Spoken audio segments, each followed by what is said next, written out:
On this episode of Nation Untamed, we travel to the foothills of the Rockies for a crash course in traditional bush skills. Oh, nice. And set out alone in the woods. Lead in there. You can burn it, yeah, because we got to make that long fire. Yep. For a taste of what my Métis ancestors had to do to survive. Get her going. Get her going. Oh my goodness. Many of us have lost our connection to the natural world. That's amazing. Cut off from the ways of the land that defined our ancestors. There we go. Yep. Along with my old man, I'm on a quest to reclaim these forgotten skills. You gotta learn how to be fast. Together, we'll explore the wild and learn from the rugged few determined to keep these traditions alive. Woo! And this is the joy of it right here, fellas. This is what it's all about.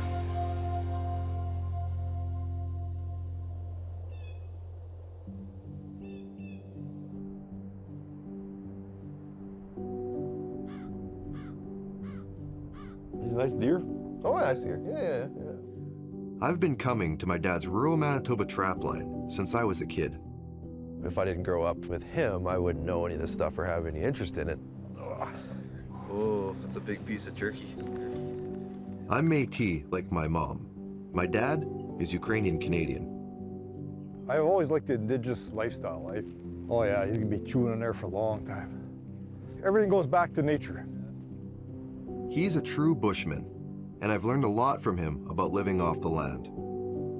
But something's missing for me, something my dad can't teach. I have no connection to my Métis roots and the land-based skills that go with them. I want to rediscover my cultural identity, and as always, my dad has my back. I hope he's gonna learn a lot from this Métis side. Now he's gonna realize that this bush is part of his heritage. I think it'll make him a better man and he'll understand his roots more.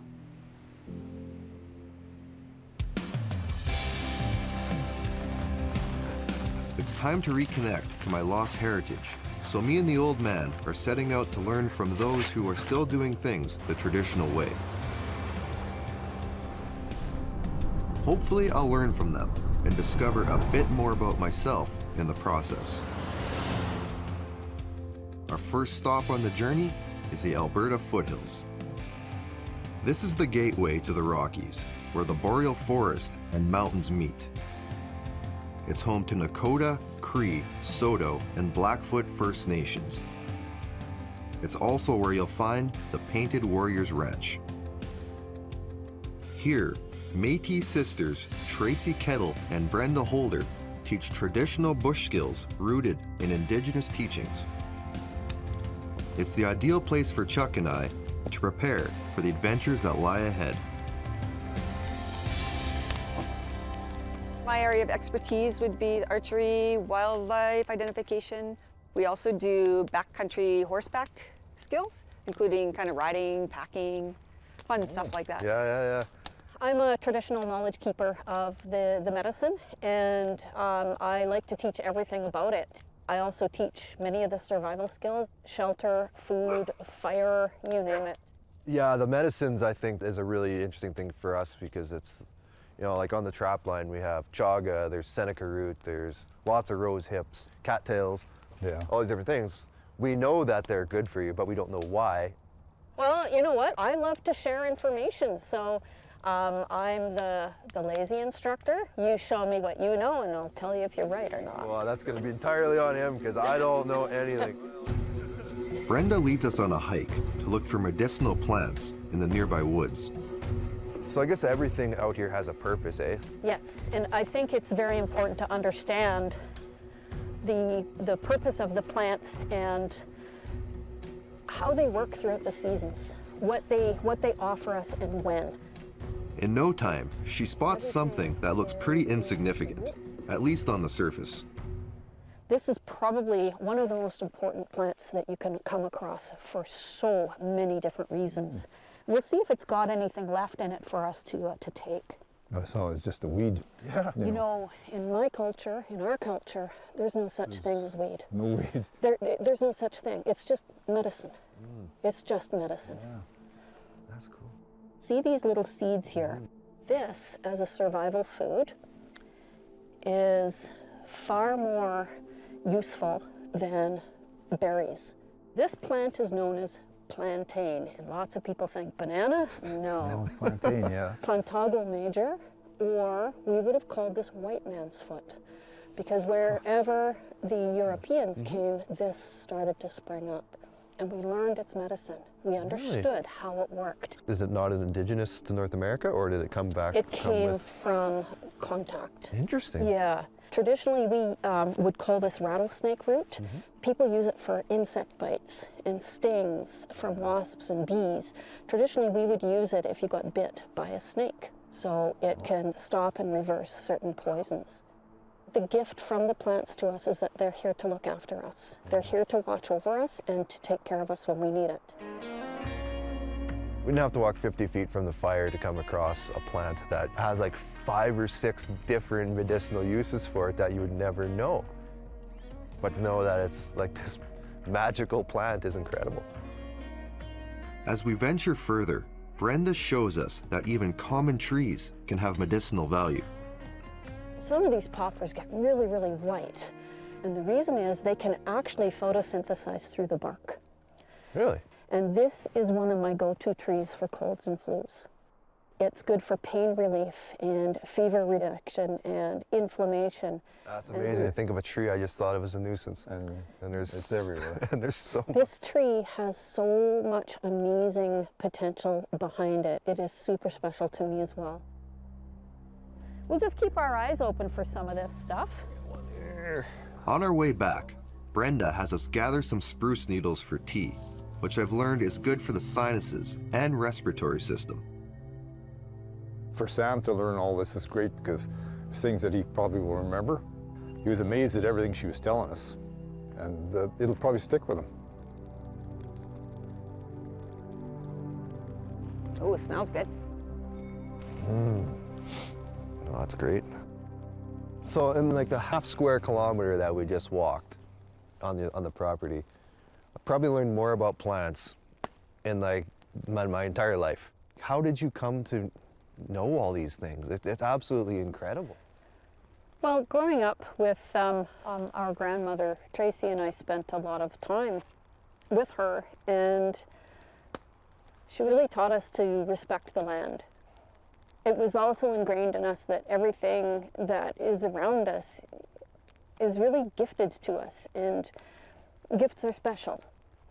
My great-grandparents, they spoke Michif. They were, Métis, they're from the Red River Valley. My grandpa, he was, Métis, a veteran, all those things, but he didn't teach anything. It's kind of like, the more I learn about it, I'm like, it's kind of shitty that this all kind of, it's there, but it's not. What you guys are like keeping alive, like you guys know these things have been passed down, the chain hasn't been broken. Yeah. But it was done in secrecy. Yeah, I bet. It was done in secrecy. You weren't allowed to be a Métis. Not at all. Yeah. Not ever. When you think about the dangerous times that many Métis faced just being Métis, because they weren't allowed to know about it. Their great-grandparents did everything in their power to protect their youth so that they wouldn't get ostracized or taken away. And I think like in my family, they were also lucky because everyone looked like French. Yeah. No one really presents as Indigenous. That's a common saying in Métis Nation, is hiding in plain sight, right? Yeah. Hiding in plain sight, because that's the safest thing you can do. Never in my life had I considered that losing my Métis identity was my family's way to try and protect me.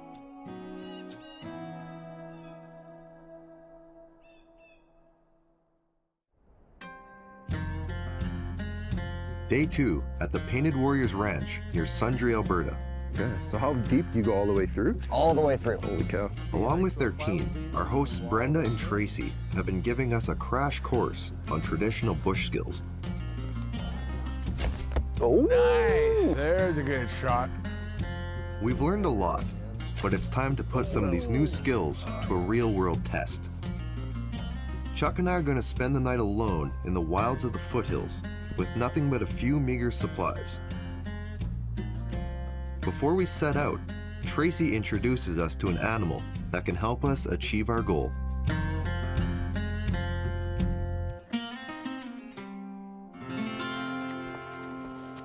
Who's this big boy? This is Bandit.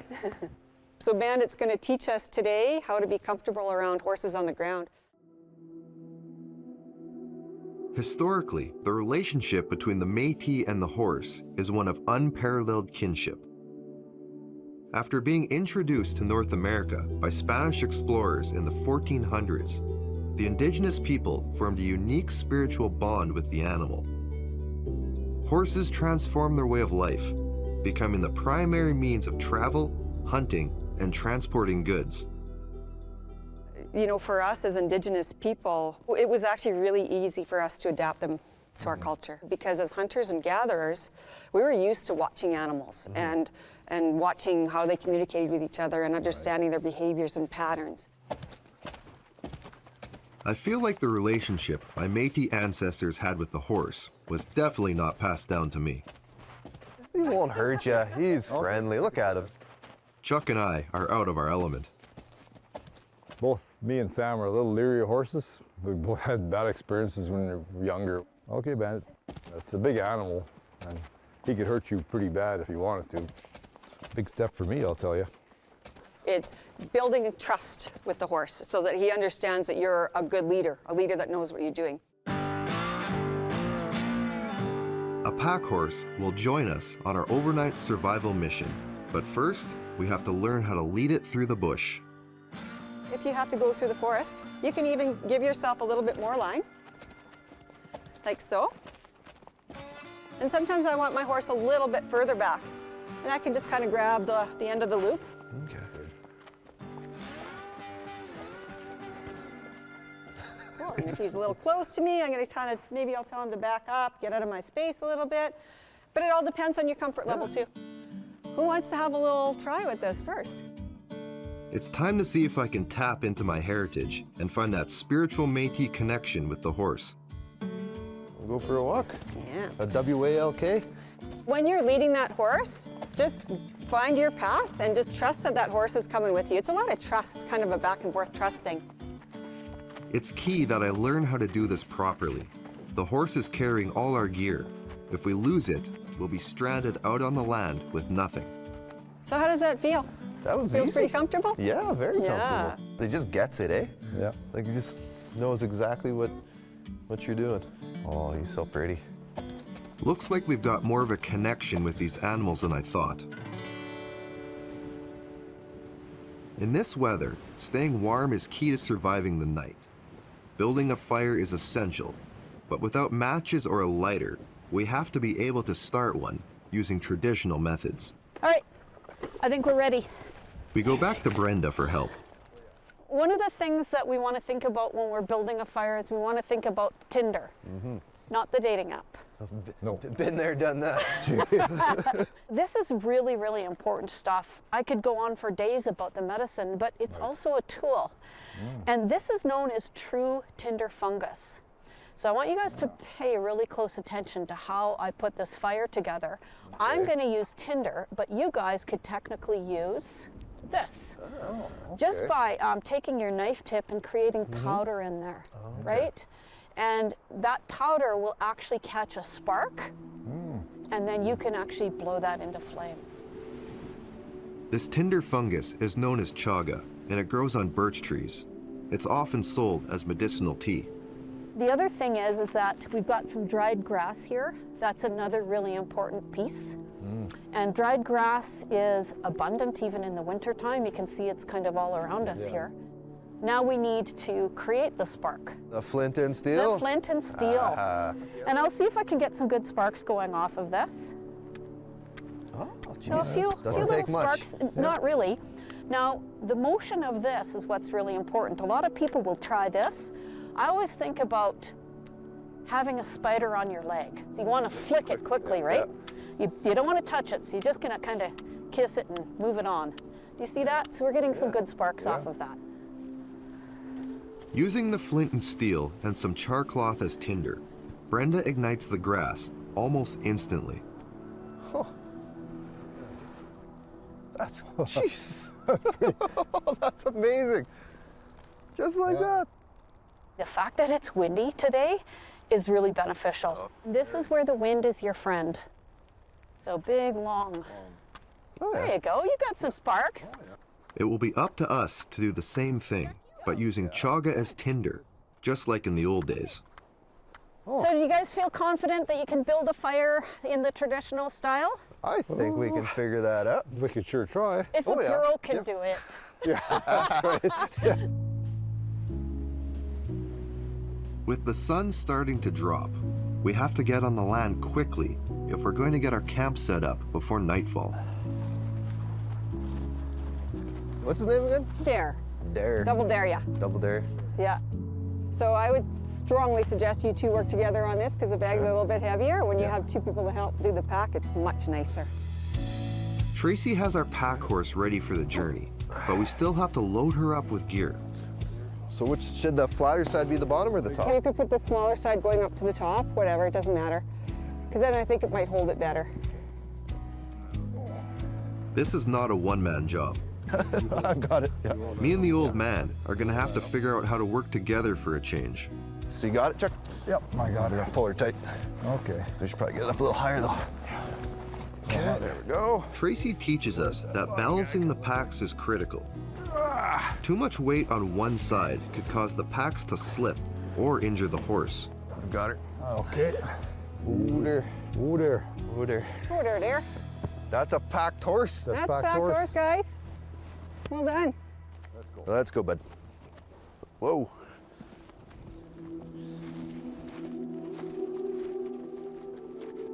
We're off. Chuck and I are ready to venture deep into the woods of the Alberta foothills in sub-zero temperatures. Now, we've got to find a suitable spot to build shelter and start a fire before dark. Hiking through this rugged country, I can't help but imagine what life was like for my ancestors. The land has changed little from when they roamed here. As the sun sets, we finally find our home for the night. Okay, so this looks like the spot. Yeah, I think get this pack off you. I got him. Yeah. I got him. Easy there. Dare has been amazing. I'm starting to feel a real connection to this horse. Let's tie you up for the night.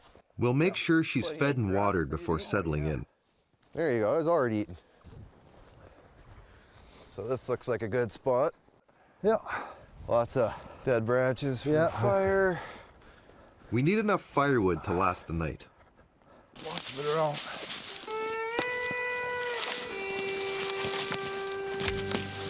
Get a fire going. This big stuff would be good. Laid in there. You can burn it, yeah, because we got to make that long fire. Yep.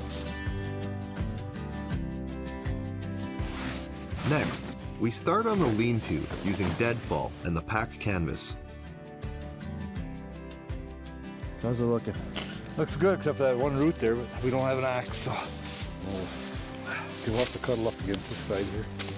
Well, let's just see how much space we got. Much room for your feet, because your head's gonna be out here. Yeah. Yeah, so that's not bad. That's not bad. Yeah. Now we just need to get that fire going. Almost. There we go. Yeah. Got Okay. an ember. Okay. Get her going. Get her going. There she goes.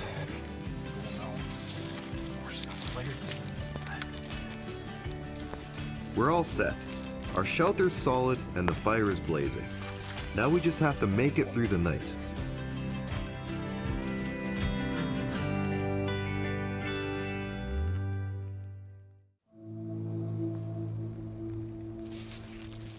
After learning traditional survival skills at the Painted Warrior Ranch, Chuck and I spend the night out on the land in the Rocky Mountain foothills. Say goodnight, old man. Good night, Sam.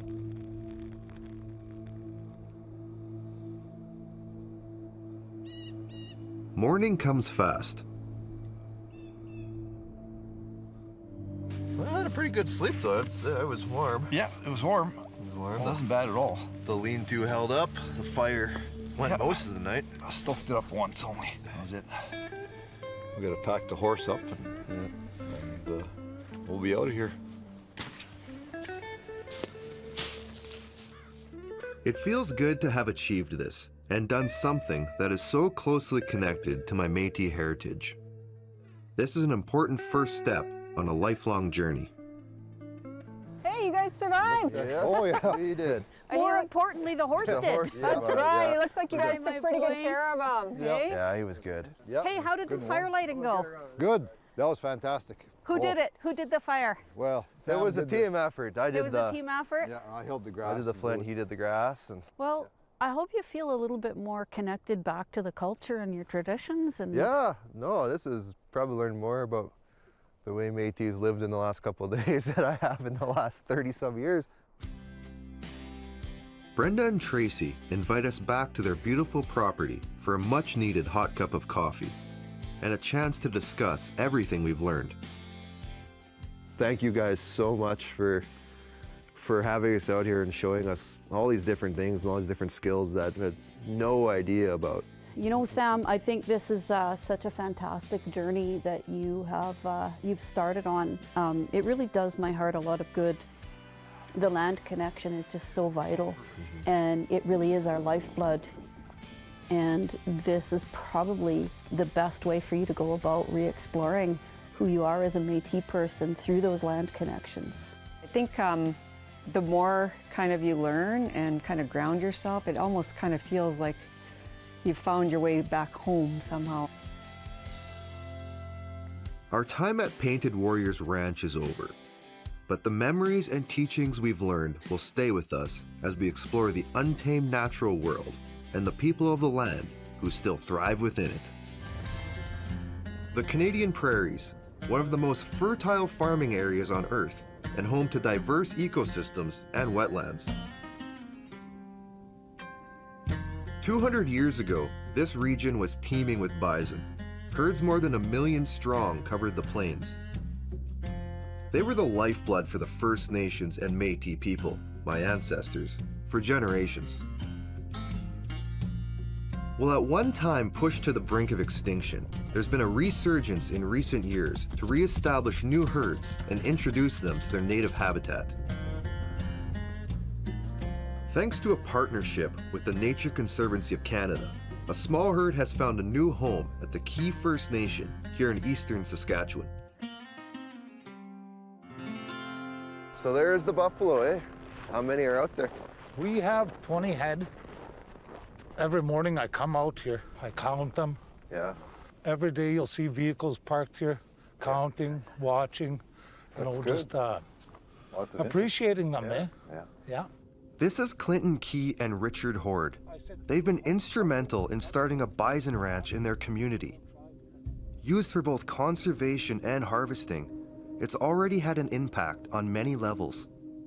That creates jobs, creates our own economy, our own economic development, and most of all, continued pride and spirituality. Yeah. That is the biggest things we as First Nations people need. We've been without that for years, and with bringing back the bison, it's changed the people in a very short period of time. Why are bison so important and so special to you on the Key Reserve? You know, for me, it's about truth and reconciliation, right? This is one of our first major steps of bringing healing, not to just to a group of people, but to everybody. This is our homeland, right? And, you know, the bison walked here before, and they're resilient animals. And, you know, they're still here, and we're resilient. All First Nations people are resilient, and we're still here. And it's a battle, right? Just like the bison go through, right? In a few weeks, the community will be receiving another 20 head of bison to round out their herd. And they've invited us back to be present for this monumental release. Until then, Chuck and I want to learn more about the process of traditional bison harvesting. So we crossed the border into Manitoba to meet with a family of bison ranchers who are doing things the way it used to be done. At Anpo Natural Tannery and Bison Ranch, owners Tom and Sabrina Schloop use the same traditional techniques as they did back in the day to skin and tan the hides of these huge animals. Every single part is used for either food or clothing. Nothing is wasted. Here, Chuck and I will get the chance to get our hands dirty and learn how they do it. Hey guys. You guys come out of the bush or what? Yeah. Tell us a little about the operation here. We've been running buff since '99, and now we've been running up in about 100 head. The twist here is to kind of do old school stuff, but in a modern way. Once in a while, we try to teach some kids or young folks that are interested. You do a lot of like the crafting and stuff, eh? That's more. All four of us do. My son and daughter, and my husband and I. Yeah, we make crafts and mostly custom order. Oh, okay. So it's like a whole family operation. Yeah, pretty much. Every day, Tom and Sabrina check on the herd. It doesn't matter that today it's 20 below zero. That freaking guy's still working. Yeah. Buffalo love season right now? No, he should be long done. Yeah. Getting the chance to be near these imposing animals is awesome. Bulls can weigh up to 2,000 pounds, making them North America's largest land mammal. They almost seem to have kind of like a... They're intelligent, like they're cautious enough. Yeah. Like they're interested, but they're not. I wonder if they'll follow me now. Since they're native to the area, bison can survive out here with much less management than cattle. The ones that were born in April, they're pushing 500 pounds. I'm happy with that. And we haven't even put no feed to them yet. But living within the confines of a ranch does have an impact. Historically, migrating bison had access to food from different regions across the continent. Here, they're contained to just a few hundred acres.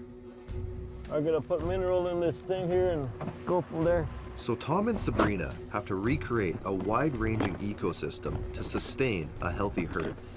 Well, one thing that this area is bad for is really low copper. So you gotta compensate. Tom and Sabrina put out mineral feed for the herd on a regular basis. It's like taking like vitamin supplements. Yeah.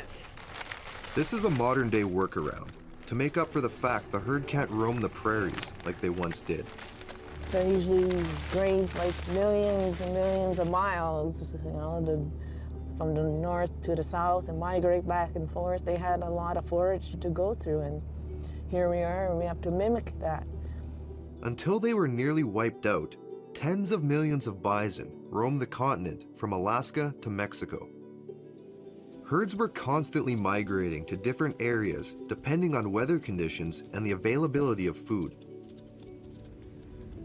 Normally, the bison will come right over when Tom tops up the mineral feed, but not today. Our presence seems to be affecting these sensitive animals. They're not trusting us. I'm a little wary. If they won't come to us, we'll go to them. Even the calves are huge. They're a real family people, these buffalo, but at the same time, if there's anybody sick, get out. Because you're jeopardizing the herd. Yeah. If there's a weak or a sick animal in here, the herd will cast it out. Yeah. They don't want. We should do that to you, Chuck, in a couple of years. After making the rounds on the land, we head inside to learn what it takes to make the most out of these bison. The art of skinning and butchering old school is out the door. Yeah. I mean, yeah, there's still people that know, but very few. Tom and Sabrina are old school. Everything is done by hand. So I made a little kind of little tiny incision. With no bison hides prepped to be scraped today, Tom demonstrates his technique on a moose hide. So then you just hit that sucker like this. This looks like some seriously sweaty hard labor. Right up Chuck's alley. Well, I'll let you go first, Chuck. See, he's already a natural pro at it. That's what I do. Sabrina tells me it would typically take an hour to do a whole hide. It's a stress reliever, and it's rewarding. You make something out of nothing or from nature, and you make something from scratch. I'll take over for a bit. All right. Trust me, this is much harder than it looks. What the hell is that? What? And having your dad watching over your shoulder doesn't help. Look at that, you left that strip in the middle I'll get there. He left it for you. Yeah, old man. You left the hard part for me. The key is to separate the flesh from the hide without tearing through it. So this would be all done like this, and then you got to scrape the hair off the other side. Yes. That's got to be another big job. The old man is right on this one. Every step of this process is hard work and labor intensive, especially scraping off the fur. But you're always going in keep trying to keep it straight, not. I don't give a hoot, just don't make a slice. I don't care. That I can't promise. I think I'll leave this for Tom to finish and help his son Cheyenne with brain tanning. Brain tanning is exactly how it sounds, a traditional process to soften the hides where they are soaked in water mixed with crushed up bison brains. The makeup of brains, the oils and acids in there help soften that. And now we're going to wring out the brains and get as much moisture out of the hide as we can. With the hide saturated in brain juice, it's up to me to wring it all out. I don't care what you do, don't let go. Wringing out the hides can be dangerous. Twisting it creates intense pressure, and Tom wants it wound up tight. But when you do it to pay bills, you gotta haul ass. You gotta go until you start turning purple upstairs. Oh, I can see disaster here. Struggling. We finish by removing the excess moisture by hand, shimmying it using a rope and a lot of elbow grease. Just working hard. This is starting to feel like a traditional gym workout. Well, you'd be in shape after a while doing all this, Sammy.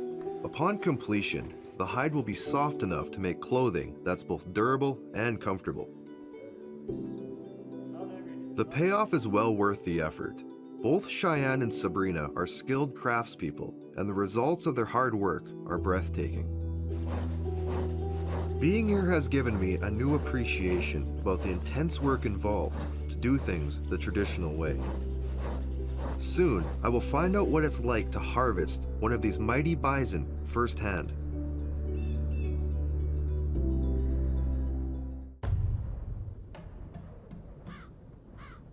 Several weeks have passed since our time with the Schloop family at the Anpo Natural Tannery and Bison Ranch.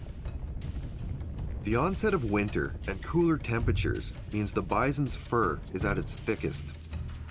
And today, they've invited Chuck and I to take part in a once-in-a-lifetime opportunity, a bison harvest, and they've asked me to take the shot, just like my ancestors would have done. I'd be lying if I said I wasn't nervous. Before we set out, Cheyenne leads us in a smudge, a first for my dad. This is to bring us good luck. Clear your mind. Clear the mind. The smoke from the burning sage will provide us with protection and help us with the harvest. Okay, we'll smudge off the gun. Everyone's on edge. This only happens once or twice a year. We smudge it off. Okay, we're gonna drive slowly out to the herd and hopefully we have a clear opening with no animals behind the select animal, and hopefully get a clean shot behind the ear. There's a lot at stake, and I'm feeling a lot of pressure to make a clean shot. I'm glad to have my dad and his years of hunting experience here for support. Well, shooting a moose or deer, it's different because it's a wild animal, and this is basically harvesting in the way it's got to be done. You can't raise animals and just have them get old and die of old age. When I hunt big game, it's a dead shot, kill, done. So it's more important to pass on a shot than take a risky one. So he's right over there. The Schloops have carefully pre-selected the bison we're harvesting, a 2-year-old male. Oh, that's at him running? Oh yeah. He's a runt, but you couldn't tell by looking at him. Gotta be. That's almost a good shot. Almost. In the wild, Tom and Sabrina feel he wouldn't survive, so he's the logical choice. But trying to spot him as the herd moves is like finding a needle in a stack of needles. Get ready. Where is he? I'll see. He's right there. Which one is he? Up on the hill there? Right there. That one right? See him? There's a little calf to the left of him. Yeah. And he's in that clear with nothing behind him. Okay. This is proving to be a lot harder than I thought. Trying to target one specific bison within the herd is no easy task. You gotta wait for that little guy, the little calf, though. This would be good.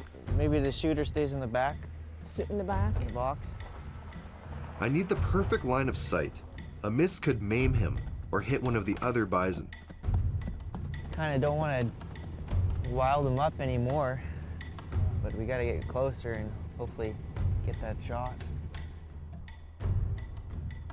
It's been 2 frustrating hours. If we approach too quickly, they back off.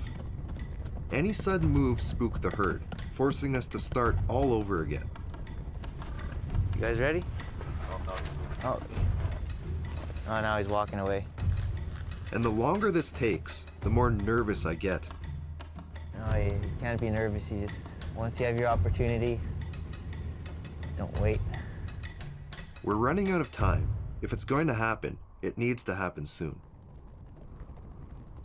This is him right here, isn't it? Right there, I just need one opening. Right behind your... Hold this. Yeah. Oh, there's a good shot from right here. On this, where you're standing? Finally, an opportunity. There's a pretty darn good shot. Right behind the ear. He's right here. Right there, but he's facing that way. Yeah. I'll only get one shot. Oh, watch out. One passing from him. Yeah. Oh, he's moving.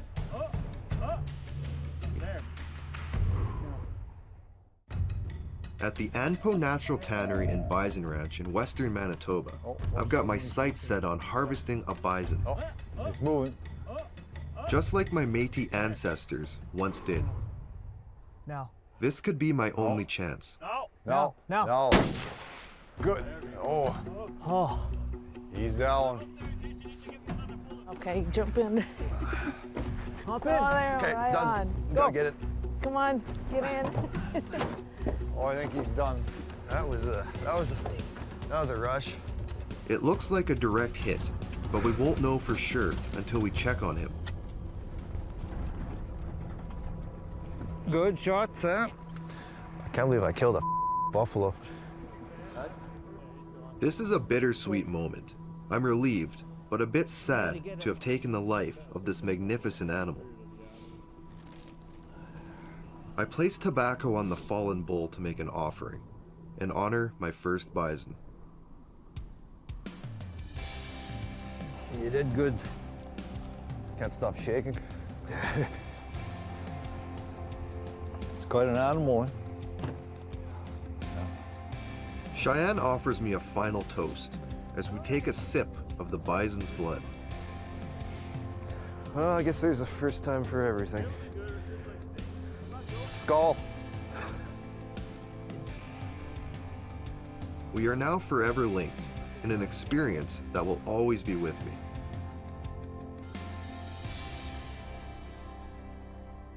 Back at the ranch, the Schloops show us how they skin and butcher the animal.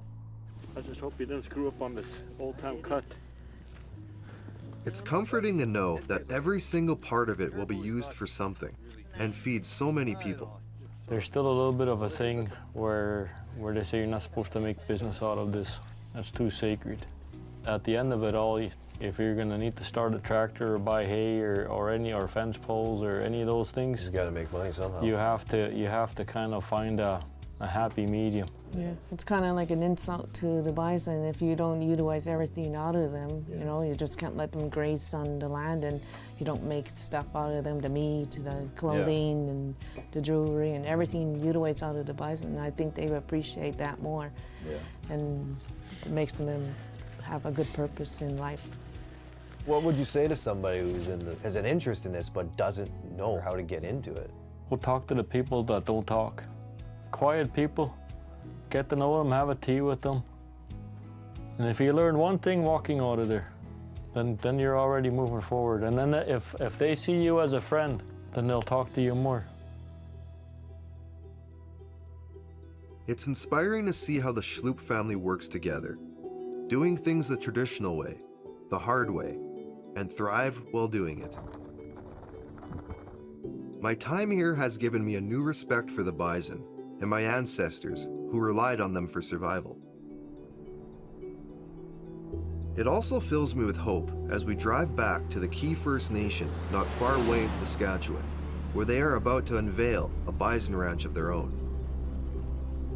We arrive to find community members gathering for the naming announcement of the new ranch, You like chili or stew? as well as watch 20 new bison be released to double the number of the existing herd to 40. And I just want to thank everybody. It's such a positive, uplifting, proud moment. And I see the pride in the people. I see how everybody's changed. For me, it just,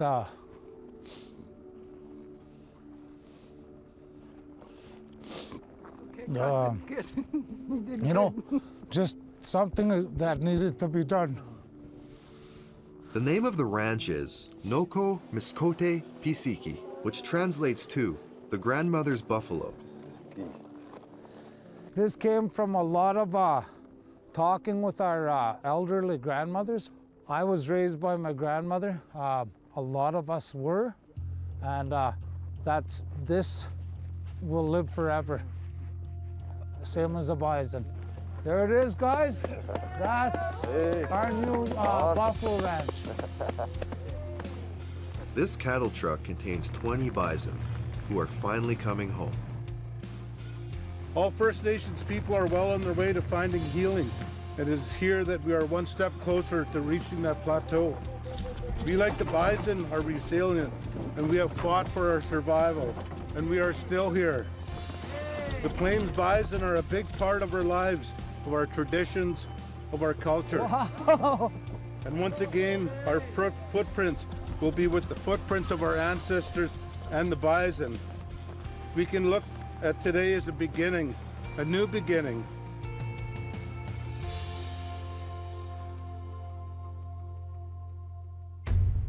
To have both harvested a bison, then witnessed a herd's release on traditional lands is indescribable. And while they may seem like totally different experiences on the surface, they are both part of an important life cycle that's existed for thousands of years and will continue for many more. Sandoval Mesa, Colorado, territory of the Southern Ute tribe.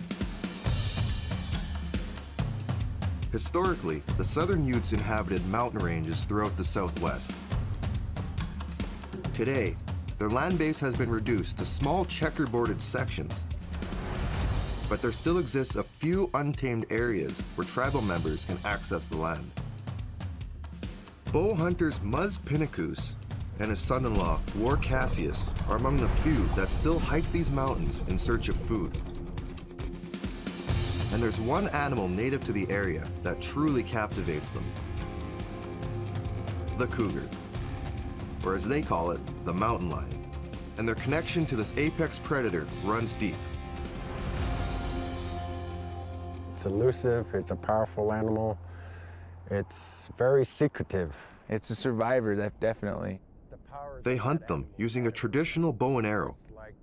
Not a modern rifle, not a compound bow, but a stick bow. Stick bow? Basically, a stick and a string is all we'll be using. So that's as close to our ancestors as we can get. So how many dogs you got? I got 4.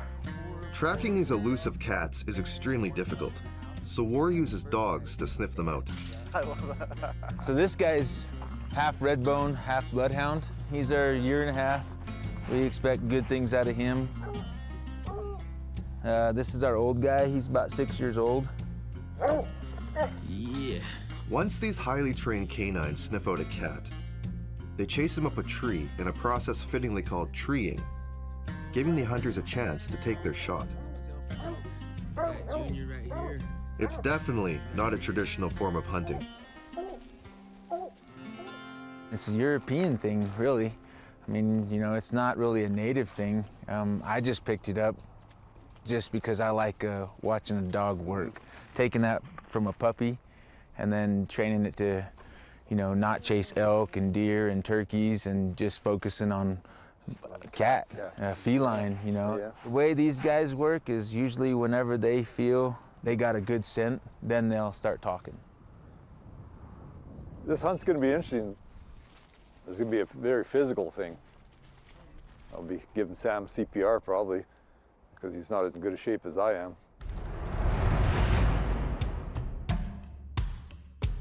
This is all new for Chuck and I. But War and Muzz have been chasing lions for decades. Well, guys, there's old Thomas. This is a cat that War got back when he was a youngster. Oh, that's a big cat. That's a big animal. It's a nice cat. It's what, 200 plus pounds?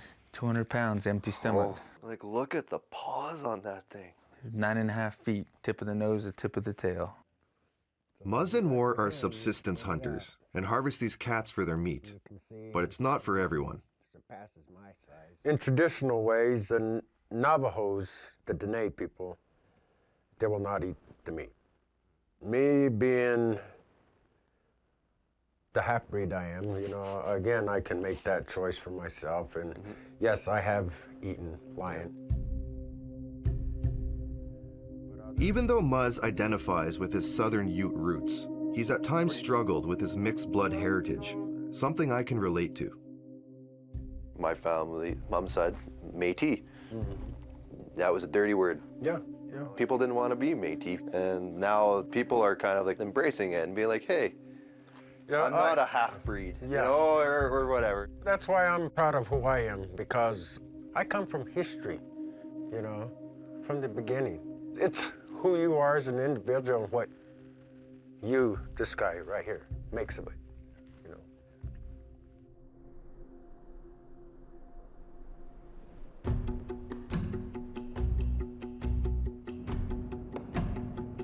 Got probably another quarter mile to go. It's 4 a.m. We're on a logging road heading towards Sandoval Mesa, a 2,600-meter peak in the San Juan Mountains. The early start is key. If we're going to spot one of these elusive predators, we need to maximize daylight. We arrive at the boundary of the tribal lands by sunrise, where Muzz leads us in a prayer. Grandfather, thank you for this day. Watch over us until we return home. And pray for all our families and all our homelands. Okay, we can begin our adventure. Ready. Joining us today is War's son, Ethan. At 19, he's already been on countless hunts with his dad.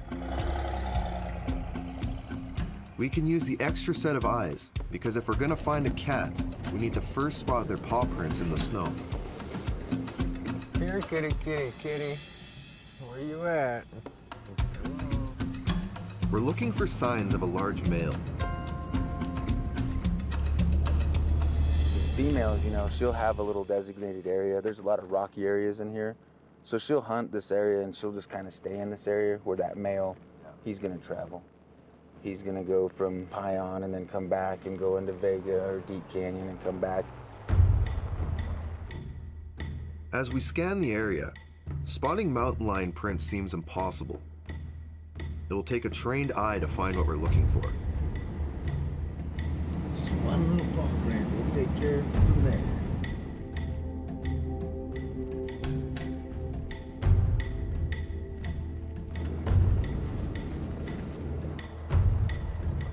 After a couple of hours with no luck, we decide to split up to increase our chances. You gotta be in there somewhere. We'll just keep on looking.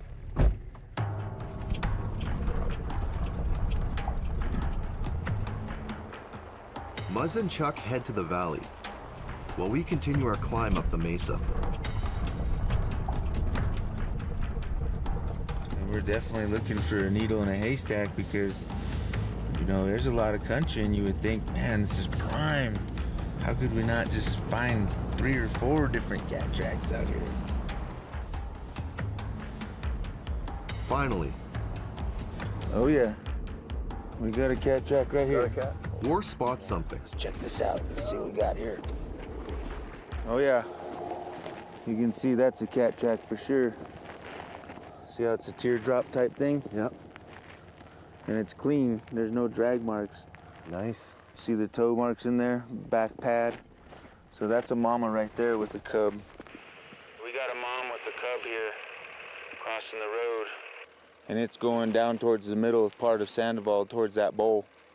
Go ahead and let the dogs out and see how hot it is, and we can always tree and see what we got. Yeah, sounds good. We're gonna collar up. Collaring up means equipping the dogs with special GPS sensors so we can track their whereabouts. That one goes on copper. Since we don't want to harm a female with cubs, our plan has changed. The subsistence hunt is now purely an observation mission. Ready? You ready to go to work, huh? Well, you know what's up when you got this bad boy on, don't you? Right next to you. Just to see one up close in the wild would be incredible. This is gonna be awesome. This is so exciting. They've been like, we've been sitting all summer long, Daddy. We're ready to roll.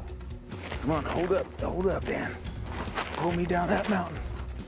So you let him go, and then he finds that let scent. him go. He's on something. Suddenly, oh shit! There's something moving down there.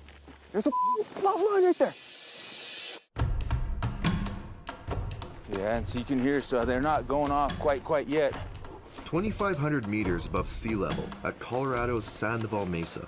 Oh shit! There's something moving down there. We're tracking a female mountain lion and her cubs in southern Ute territory.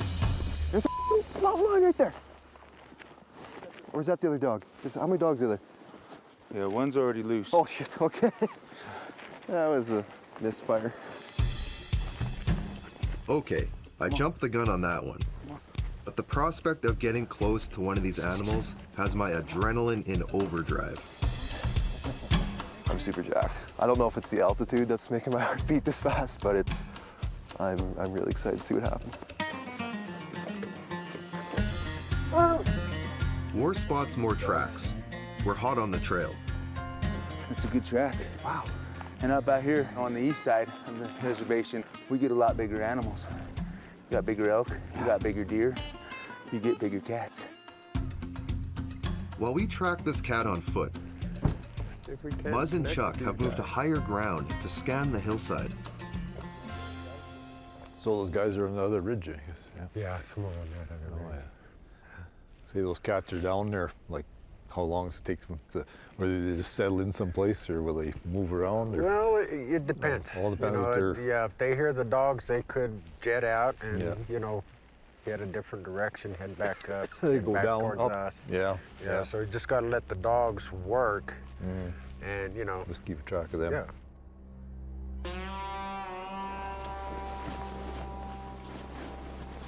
Oh, look at that descent. Meanwhile, War, Ethan, and I are trying to locate the dogs. We gotta walk down there and see if he's in trouble, if he's got something treed. That's what you want to hear right there.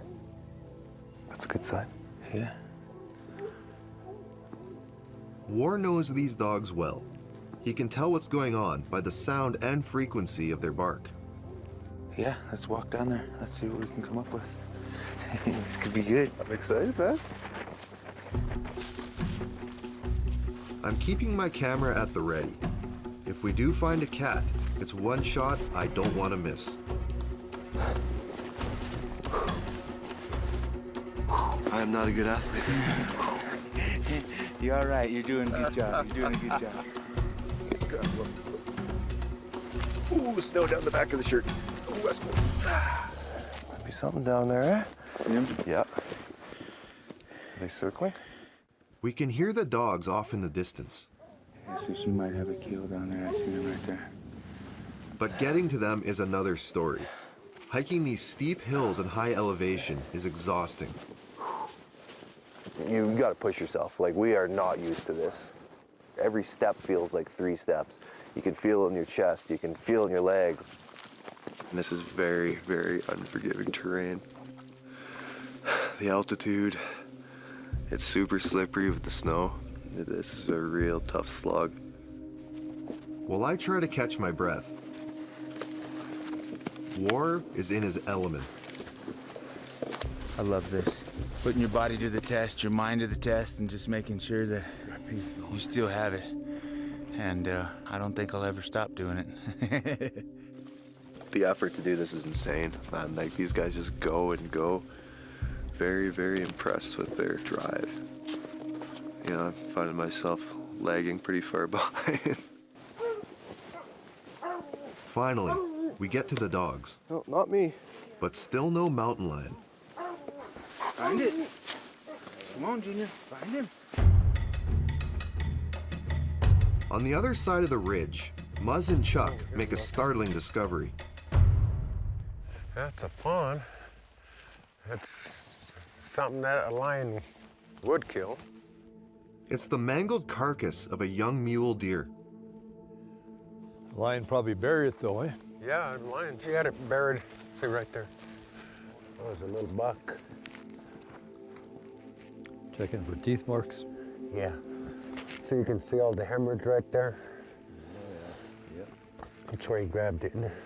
All signs point to a mountain lion attack. See, that's the other indicator. Laura said they'd eat the guts out first and stuff. Yeah.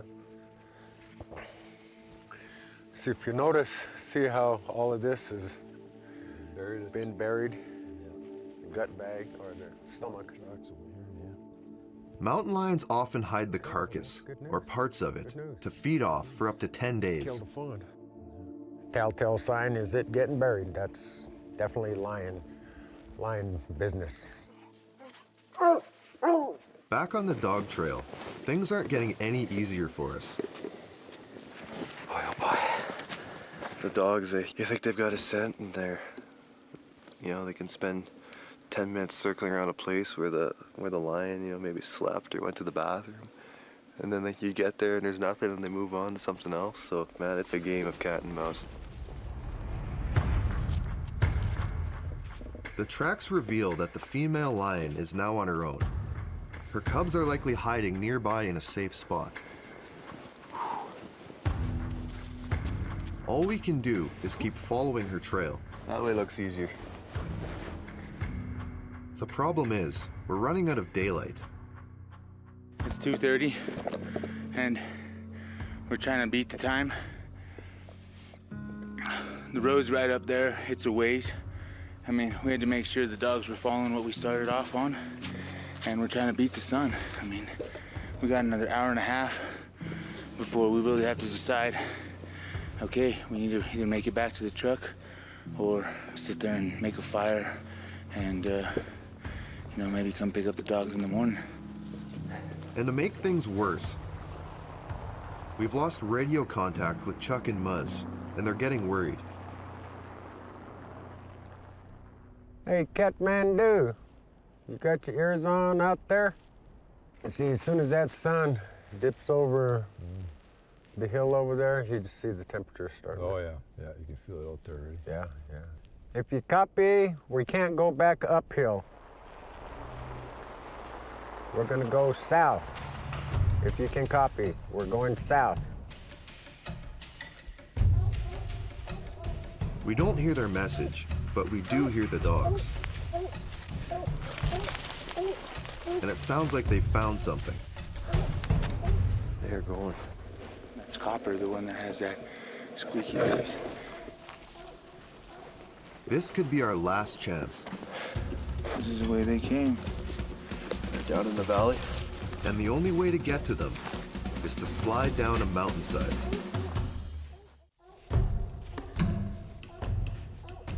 At Sandoval Mesa in southern Colorado, we're on a mission to find a mountain lion.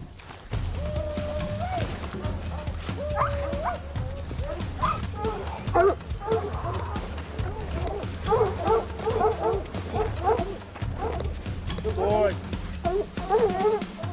That's a good boy. These boys doing good. Okay, it is.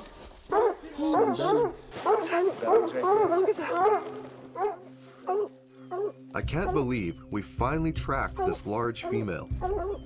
Look at that. Good boys, Junior. That's my boy. Way to get my kitty. Way to get my kitty. Look at him. Look at him. If this were a male, we'd attempt to harvest it with a bow and arrow. But with it being a female, will just enjoy this opportunity to be close to her. And this is the joy of it right here, fellas. This is what it's all about. Yes, make daddy happy. Make daddy happy, good boys.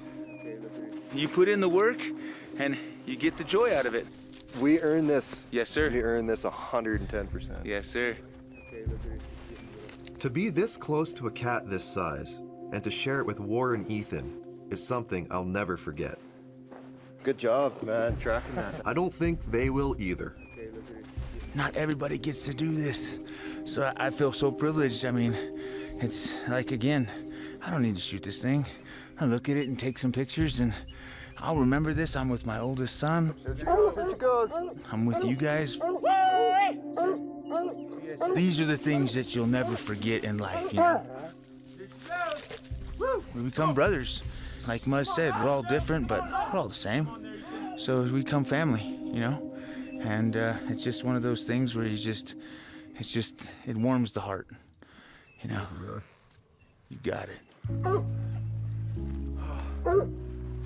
If we take the road, we probably got about 3-4 miles. After an intense hike back to the road, we finally reconnect with Muzz and Chuck before sunset. You just see the look on Sam's face. It was like, oh man, the sun was going down, and I'm thinking, oh, we gotta get off this mountain. Back at their home, we celebrate our success with Muzz, War, and their family, and talk about the amazing day we shared. It still seems like it's a way for you guys to connect with your culture. Even if it's not, you know, a direct beeline, but you guys have this land that's, you know, it's all been kind of taken away, and you guys have this beautiful chunk this and little piece of land. Yeah, and like, what's it feel to be out there, you know, doing these things? It's just, you know, your backyard, your sanctuary. I'm in construction, so it's a way to kind of get away from that. And, you know, my sons have helped me, and hopefully my daughter will get in there as she gets older, and it warms the heart. It's just an experience that I'll never get tired of. Again, you remember I told you when we first got here, that animal has a spirit? That spirit's now in you. Yeah. For me as a mom, to see my kids, my husband, my dad, to go on excursions like this, even though we didn't harvest an animal. So for your dad to come here and see you go on a hunt like that, it's a feeling that you can't explain. It's too bad you didn't get to see it, Chuck. Well, yeah, like I say, they would have come in with a helicopter to get me out of there. We didn't do a traditional hunt, used modern technology, and didn't even end up harvesting an animal.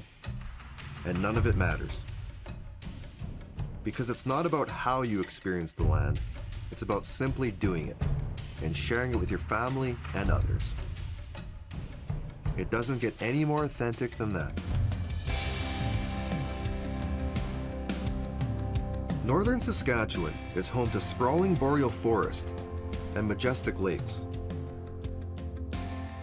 The area around Montreal Lake was once a key hub of activity during the height of Canada's fur trade. And the Montreal River acted as a highway, connecting north to south. Woodland Cree trapper Jarrett Nelson's family has been trapping this area for generations. A prolific trapper, Jarrett runs a line that dwarfs Chuck's 10-to-1. This is trapping on an entirely different scale. Very honored to have you guys as guests here at our camp. I'm fourth generation trapper from the Nelson trappers. It all stems back to my great-great-grandfather, John Nelson, and then my great-grandfather, Frank Nelson, who was a Hudson's Bay fur trader, trapper, boat builder, and my grandfather, Pat Nelson, and then me. Wow. Yeah. So I can't wait to share not only our territory, our hospitality, but our teachings and our way of life as trappers in this area. There is one animal in particular that Jarrett enjoys trapping above all others. The lynx, I've always had a liking to lynx. I don't know what it is, but that's the animal I like to target. Like any good trapper, Jarrett is quick to add that there's so much more to trapping than harvesting furs. So as trappers, we're not out there just to harvest animals. No, just, you're looking after the land. Trapping's a term. Right. We're out there as, you can say, the modern day scientist. We're out there all the time. We study the global warming. We study the ice thickness. Right. We study the breakup every year. So my heritage is woodland Cree, and those are the ways I've been taught. Jarrett's camp is conveniently located on Montreal Lake. He shows us where we'll be headed. So right out here, guys, this is the entrance to the lake. This is where we're going to be traveling. So we're going across from here to the northeast side of the lake. Looking out over the vastness of Montreal Lake, I can't imagine the difficult task of being an early fur trader. Could you imagine coming from a place like Victorian England or France, and your job is to go set up that place in the middle of nowhere? Like, what a shock that would be. A lot of it that's not shared is the local knowledge, the local people of this area that helped create that system of trading and the routes. Without the local knowledge, I think those guys would have perished. Of course, would have froze to death. I trust that with Jarrett's local knowledge, we will not succumb to this unforgiving environment. This kind of trapping compared to trapping down south, like in the ducks where I am, is totally different. This is real trapping. This is hardcore trapping. Not easy at all. You gotta be tough. It's time to gear up and get ready to head out onto the trapline. Today we're going to travel across, we're going to set a net, and then we're going to carry on into the forest. We'll go check some sets, some lynx sets, some marten sets, fisher sets. Right. We've never set for lynx or anything, so that'll be really cool to see how he does that. And now I got to figure out how to use the snowmobile, because this is like a spaceship compared to the one that I'm used to driving. So I don't even know how to start this thing. Is it like a car? Yeah, it's just like a car.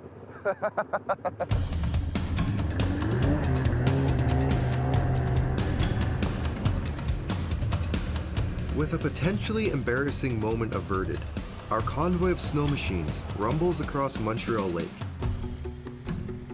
It's not uncommon for Jarrett to travel over 50 kilometers a day while working his line.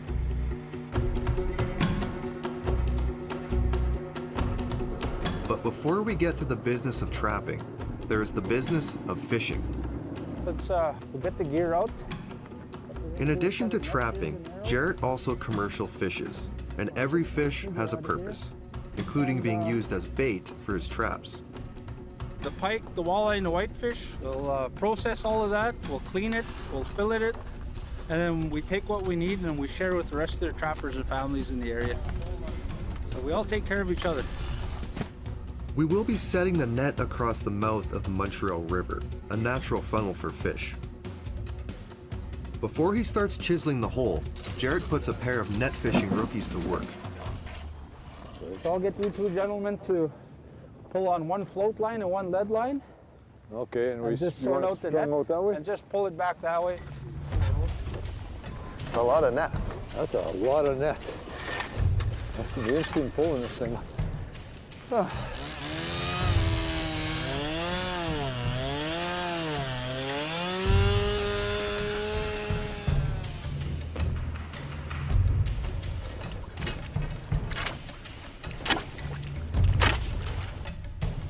Got a lot of clothes on.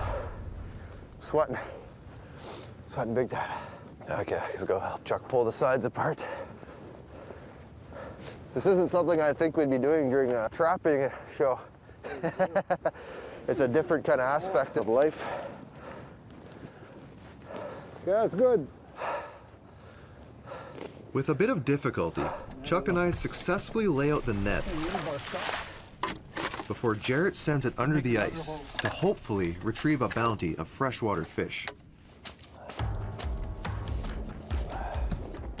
Okay, go ahead. Okay. Jarrett's cousins, Scott and Blue, have a difficult task of pulling the running line the length of the river's mouth to ensure the net travels the full distance under the ice. Never hold the net close to the hole. You lose your gloves or you lose your life?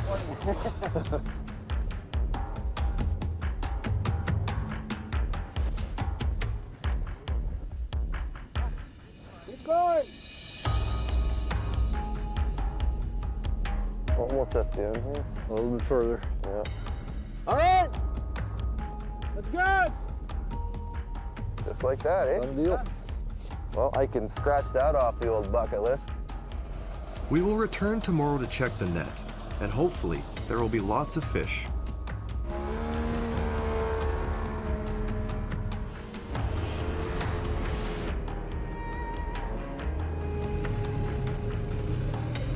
Back on the sleds, we don't have to wait long before reaching one of Jarrett's traps.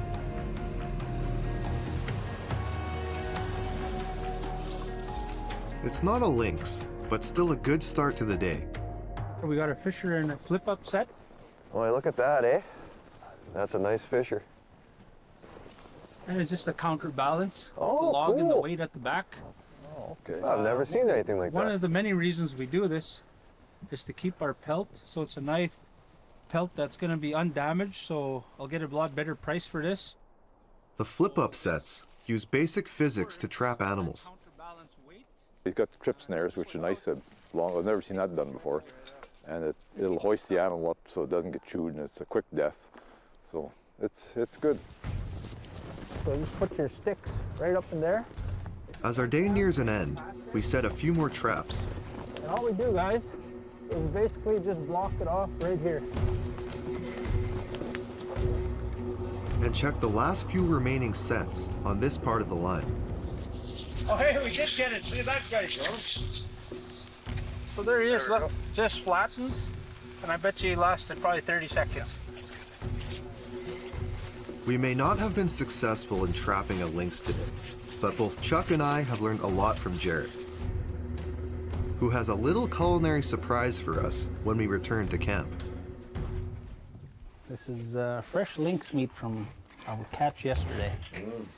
So all we did was debone the legs, cut up the meat into chunks.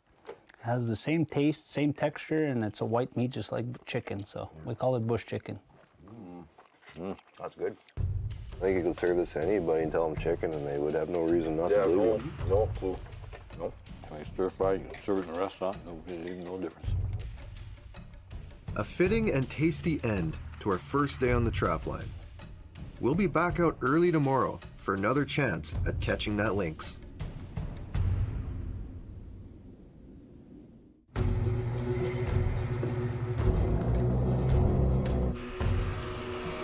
We're on a trap line in northern Saskatchewan, Three of us want to go to that hole and then truck the hole for the pull on this side.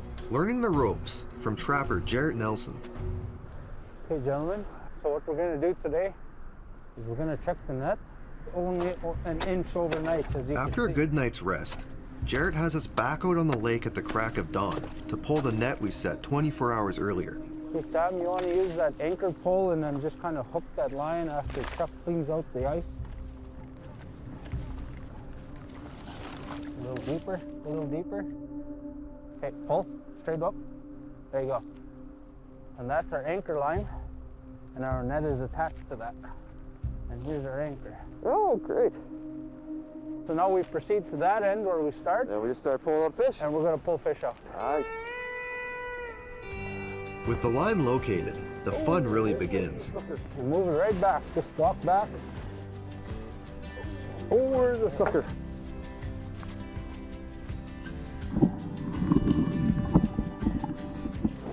That's good there, guys. Just start taking the fish out and we separate them there. Always take the netting out of the mouth first and then over the body. Give them a hook and let them try it out there. After some quick instruction, Good rule of thumb is the back to the belly, back to the belly.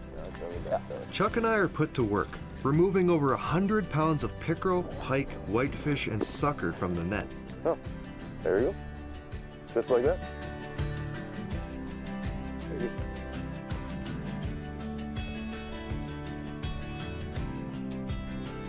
This is awesome.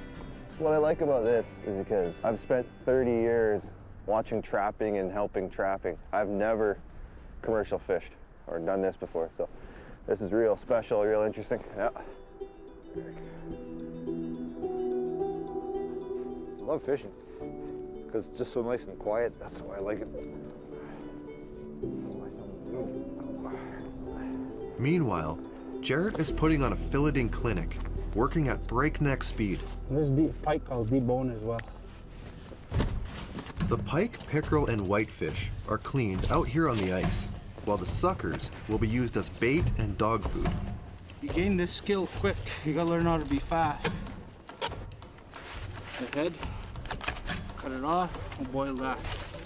Nice clean fillets. That there's how to make pike. All right, we're done the net, guys, so we'll have these guys go and pull it back in. It was great to see Chuck taking on a new challenge, doing something he really seemed to enjoy.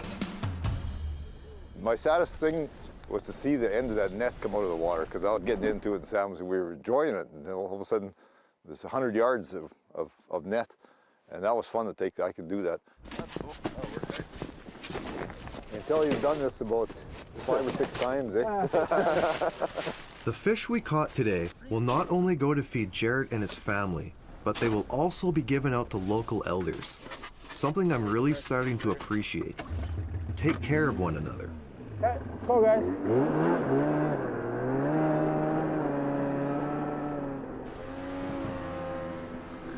Today, we'll be checking traps on a different part of Jarrett's trap line.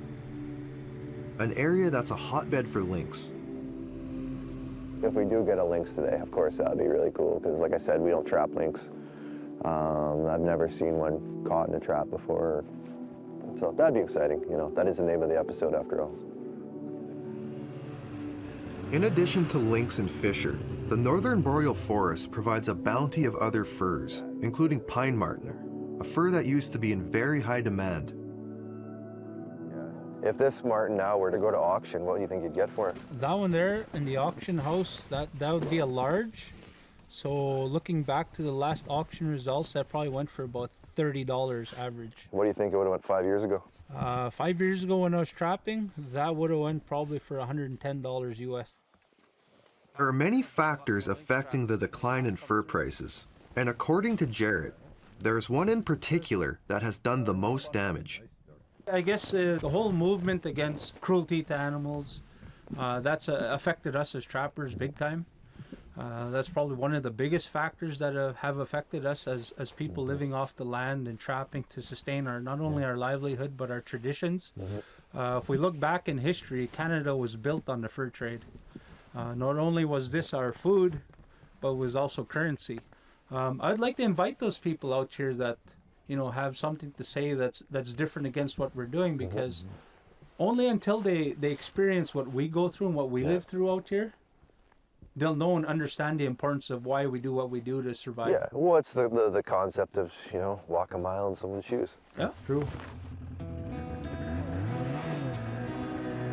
Let's hope that more people take up Jarrett's offer and gain an appreciation for what he and his ancestors have always done to survive.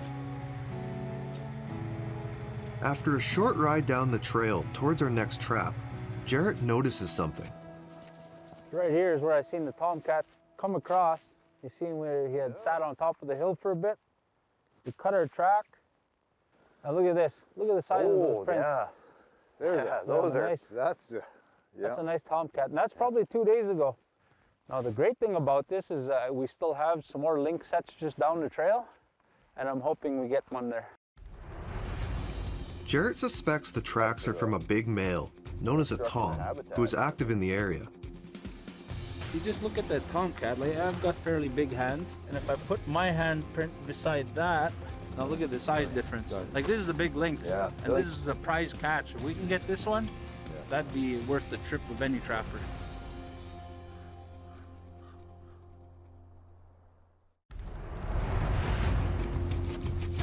Chuck and I have come to northern Saskatchewan to meet with Woodland Cree trapper Jarrett Nelson, whose specialty is trapping lynx, an animal Chuck has never trapped, and there are promising signs on the trail. This tomcat probably rules this territory. So rule of thumb, when you see a big tomcat track like this, you make your sets close to this vicinity, because this is now his path. and in 3 days, 5 days, a week, 2 weeks, he's gonna follow and step on his same tracks and follow his same trail. That's his hunting trail. And through the years I've known of killing many lynx, I always look for this and I set up close to this area.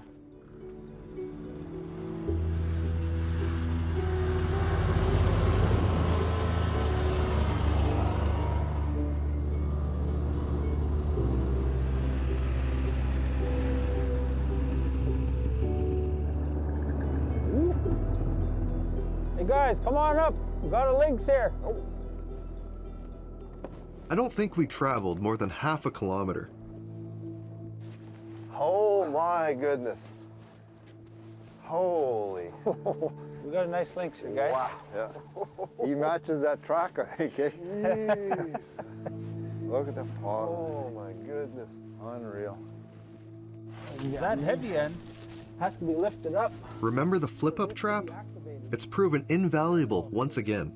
When he got snared right there, trying to get to that moose liver, he basically released the trigger, which is a haywire over the nail. And once he gets caught and moved, this thing takes him up, and he's not going anywhere. No. So there's no damage to the fur. There's none at all. The fast death, too. Oh. Yeah. It's always bittersweet when you take the life of an animal. But I know Jarrett, like my dad, does it in a good way, and nothing goes to waste. Going back to my family, I'm the 4th generation trapper. This is how my family survived, and I'm very proud of what we do and how we continue to keep our traditions alive. Yeah, it's very admirable that you guys are still out here. That was a good check. Yep, that was a good way to. Yep. Yeah, Right it's great when you come out and you drive 20 kilometers or whatever on the back of a snowmobile. It's always great to You know, that for cold the ride reward. across the lake and then that bumpy ride through the muskeg. And to see this, you forget about all of that and your day is just great after that. No, I'm excited. Beautiful fur, beautiful animal, beautiful place.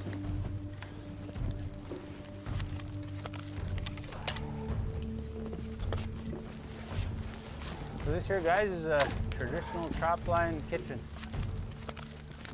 After a successful day, complete with a lynx, I can't think of a better way to finish than feasting on moose ribs, cooked over an open flame.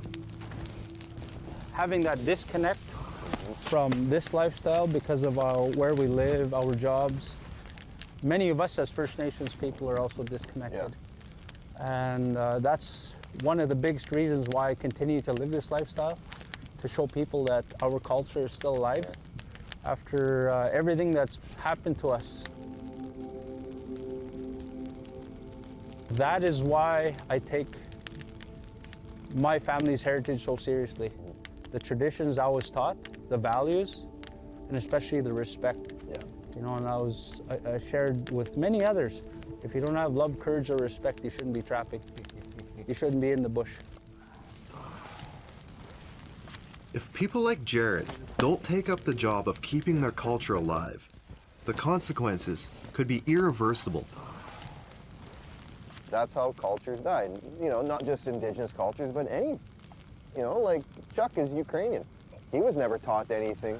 His mom didn't want him to be Ukrainian. They weren't taught any culture. He doesn't know any of the language, doesn't know any of the history.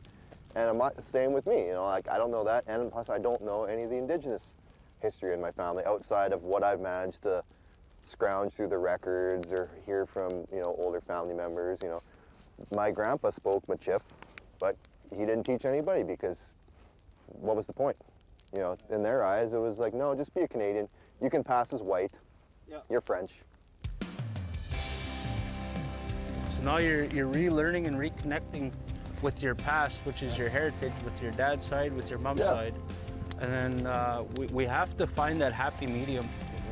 We got to come to the middle and be proud of who we are and where we come from. It's very clear that Jarrett is proud of who he is and where he came from. Something I'm now figuring out for myself. Lac de Flambeau, a reservation spanning 200 square kilometers of Wisconsin in the United States. The people here are Chippewa, or more commonly known in my neck of the woods as Ojibwe. The reservation is known as Waswaganing in Ojibwe, meaning the place where they fish by torchlight. Not surprisingly, the band acquired the name Lac de Flambeau from French trappers and fur traders. In English, it translates to Lake of the Torches. And those trappers witnessed a fantastic sight. Chippewa fishermen on board a canoe at night, their torches attracting fish. Armed with spears, this was their most trusted way to secure food from these lakes. Here in Wisconsin, there are lakes everywhere. John Johnson is a leader in their community and a fierce defender of his people's treaty rights. He's keeping their traditions alive. As Native Americans, when one season ends, another one begins. So our deer hunting season just ended a couple of weeks ago. Now it's the ice fishing part of it. The spearing sustenance is what we move to in each season, and our people have learned to survive that way. There are many fish providing sustenance even in winter. Walleye, bass, northern pike.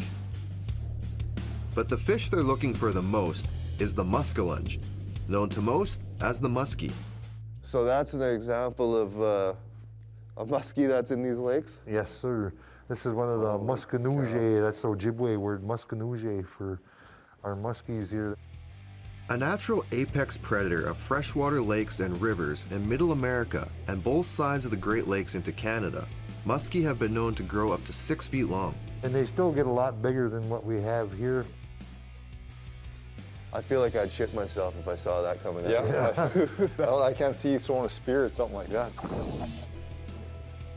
There are misperceptions that John sees every day about his people's fishing practices. While sport fishing by the general public accounts for the vast majority of fish taken from these lakes, many still think that it's the tribe responsible for overfishing. People tell us when we're out there stocking these lakes, they say, "Oh, you guys stocking these lakes? Damn Indians speared them all and killed them all off," you know, but we're the ones taking care of those lakes. They always tell us in our language and stuff, we got to look out for the next 7 generations of our kids, and this is what they're gonna have. He takes us to the Lac de Flambeau fish hatchery, where these values are being put into action. Holy cow, look at that. From this hatchery, they release hundreds of thousands of fish every year, and it's funded entirely by the band. Oh, look at those little floats. Those will end up eventually in all the lakes? Yeah. John is a force. It's really impressive the way he just carries on with these traditions and teaching, and there's a lot of pride there you can really see. John has made it his mission to pass on traditional knowledge. Meeting his grandson, it seems that it's working. That's a bass, isn't it? No, this is a perch. That's a perch? What kind of fish is that? That's a red horse. Yeah, gee, you know your fish, don't you? Red horse sucker. Red horse sucker? That's what it's called, yeah. I've never heard of that before. No, yeah. These are decoys, all handcrafted to be replicas of real fish and made to draw in bigger fish when we get out onto the ice. To help us make our own decoys, we've enlisted a couple local experts. How many of these do you think you've made? Couldn't even tell you. They're a work of art, actually, you know. Jerry LaBarge is one of the elders here who's passed along his knowledge for generations. And Kevin Dakota is one of his proteges, and by now has been carving decoys for 25 years himself. You know, you could sit here and not have any electricity or anything, and you can make something that'll bring food on the table for your people, you know, and your family. What's kind of the first step here? And I have next to no wood carving experience or ability. Usually I start out with my curve and the top of my fish. So the old man and I get to try our hand at carving our own decoys. Oh, towards the tail? Cut your fingers off though. Oh no, I skinned many a beaver, remember? Yeah.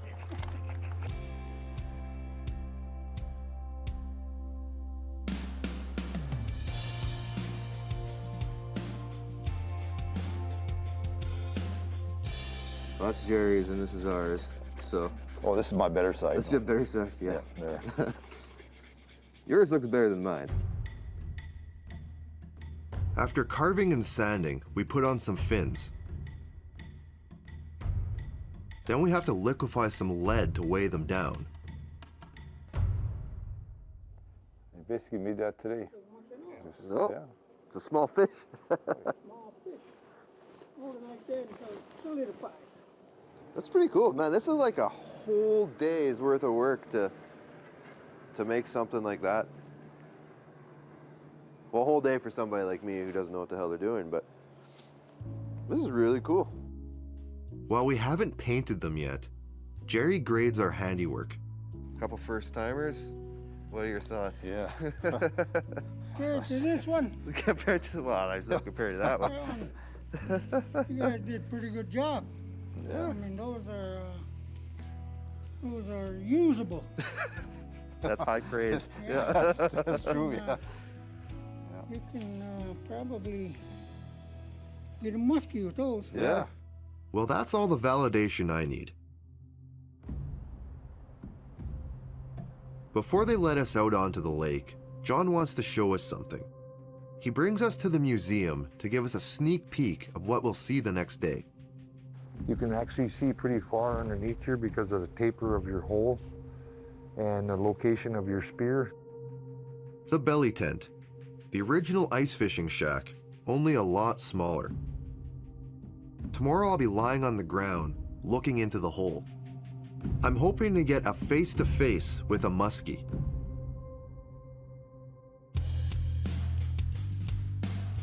In the morning, we're up early, getting out onto the ice. John has picked a spot where he's had a lot of success with muskies. He's brought some of his grandkids with us. You gonna spear some muskie today? I'm gonna spear the biggest one. Yeah. John shows us his weapon of choice for the spear hunt. It looks like something Aquaman would use. These spears have been feeding us for a long, long time, and this one's pretty old. It's probably about 15 years old. These spears are made of heavy iron, designed to carry their trajectory through the water and penetrate the fish with ease. The tines are pretty long, so they go all the way through the fish. We begin the day by getting into a modern ice fishing tent. It's a little more comfortable and a good place to start. I'm gonna try this one that doesn't swim very well, but you know what? It might attract something. Sometimes it's the ugliest decoy that makes a difference. If ugly decoys work, maybe mine will work after all. Tied to a wooden stick, the decoy is dangled into the water. Getting it to move and swim draws in the bigger fish. Patience is key. A muskie can move in at any moment, and we better be ready when it does. To start, John shows us how it's done and keeps the spear close at hand. While staring into the depths of the lake, maintaining your focus and composure is critical.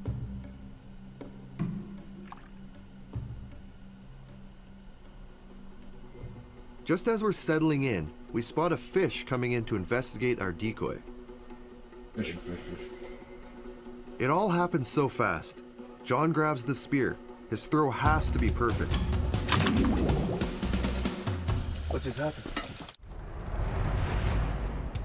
As snow descends on the frozen lakes of Wisconsin, we're spearfishing for giant muskie.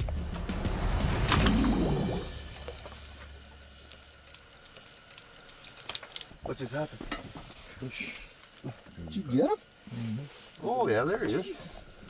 What is that? I don't know.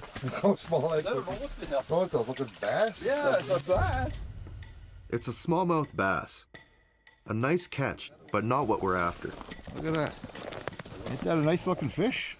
Man, it's the biggest bass I've ever held. I didn't even see that fish.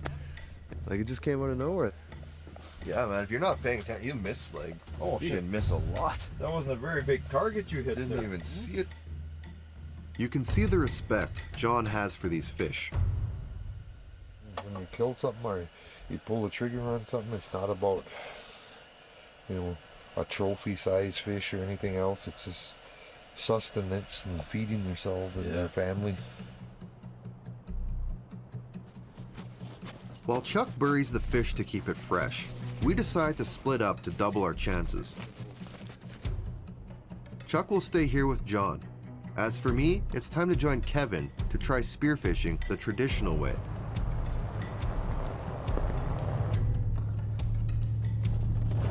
Every lake, they all have different times that muskies move. You know, there might be a morning run or a afternoon run. We have a lot of observation time and studying ourselves, being out here, you know, just as native people, and I think that's how we found out a lot of things, you know, that we know that scientists find out to be true to this day and age that was considered to be just made up.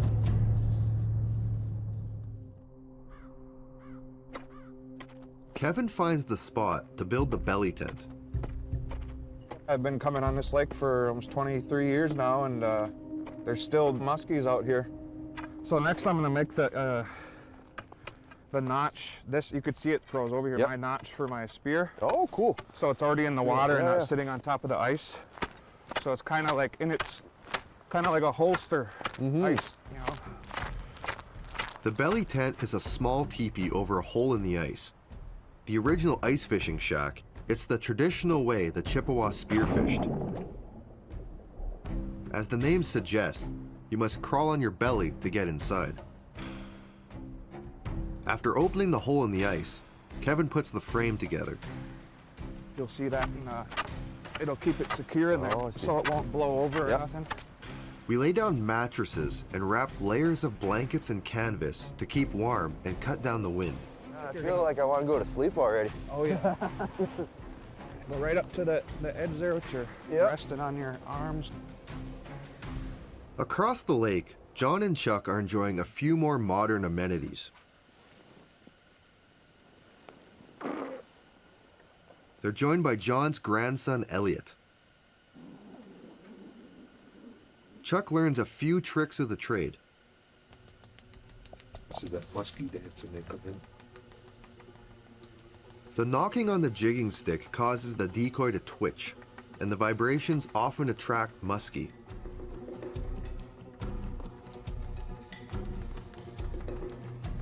And sure enough, it works. They'll hunt him and, huh?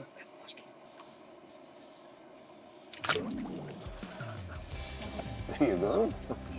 Oh, shit. Is it northern or? It's a muskie. Yeah, it'll be down, Then dude. I have to come over and Oh, it's open a that door. tiger muskie. Well, look at that. There, that's a nice eating fish. That's a tiger muskie. Yeah. Man, look at that, eh? Small one. Yeah, but that's a good eater. That's a good eater, yeah. Yeah. This muskie will still provide elders with a good meal. When the creator gives us these small ones like this, I know elders back home that'll take these if I clean them up. Yeah. And you know, we love our people and this is what we do. John puts tobacco down. He rubs it on the cheeks of the muskie in the traditional way. It's to pay respect to the fish and honor its contribution to the community. We're going to say Chimigwich to that creator. With John and Chuck finding success, the pressure is on for Kevin and I. Just get as comfortable as you want, just like you're laying in bed. I just tuck you in there. This is a front row seat to a different world. If you're claustrophobic, this is definitely not for you. So he's claustrophobic, huh? A little bit, yeah. The outside world is shut out. The only light is what you see through the hole in the ice, and it's inches from my face. It's a really awkward way to lay, because you've got to kind of prop yourselves up on your shoulders the whole time. I'm just setting my decoys up here. Make sure they're in a good spot so I'm following. When you're on the belly tent and your face is just like, your nose is about 4 or 5 inches above that hole. So you can see probably a good 10, 15 feet off to the front and the sides. It was like watching a giant TV, but every channel had the same thing on.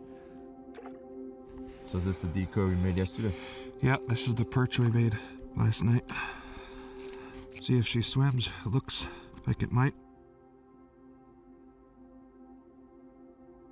So you just kind of got mesmerized just watching that lure spin around in circles.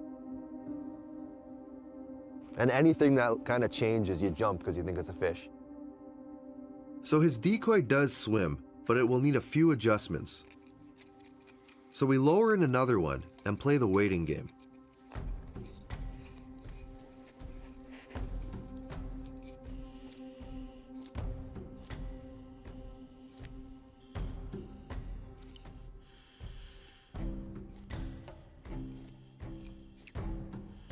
So with the spear, when you see something, is it more of a drop and less of a throw? What's kind of the technique? No, you give it a little tug there. You gotta give it a little throw there a little bit. Okay. Make sure that goes in the fish properly. And the sweet spot's right behind the... Right behind the head is where you have the most control over it. If you hit it in the middle of the back or the tail, more chance of it getting off on you. Kevin's the real deal. He does this because he just loves it so much. And then he'll just sit there from sun up till sundown and patiently just watching that hole. Then we see it. Spear, but look at that. Got him. Kevin has spear in hand. It's a little too small. It's too small. Yeah, that's a smaller fish. That's enormous.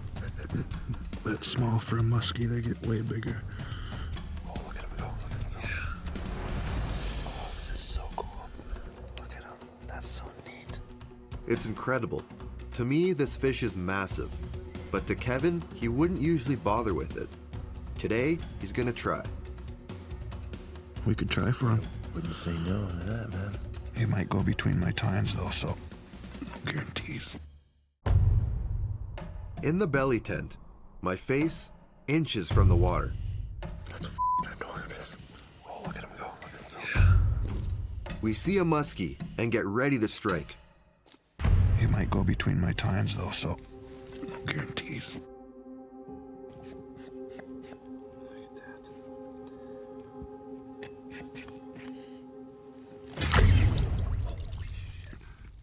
He came off.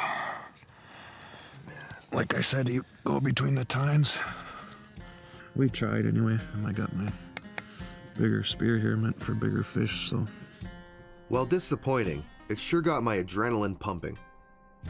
It's always the thing with fishing. You know, you're sitting there, you're getting tired, then all of a sudden you look down and there was like a, 20-pound muskie.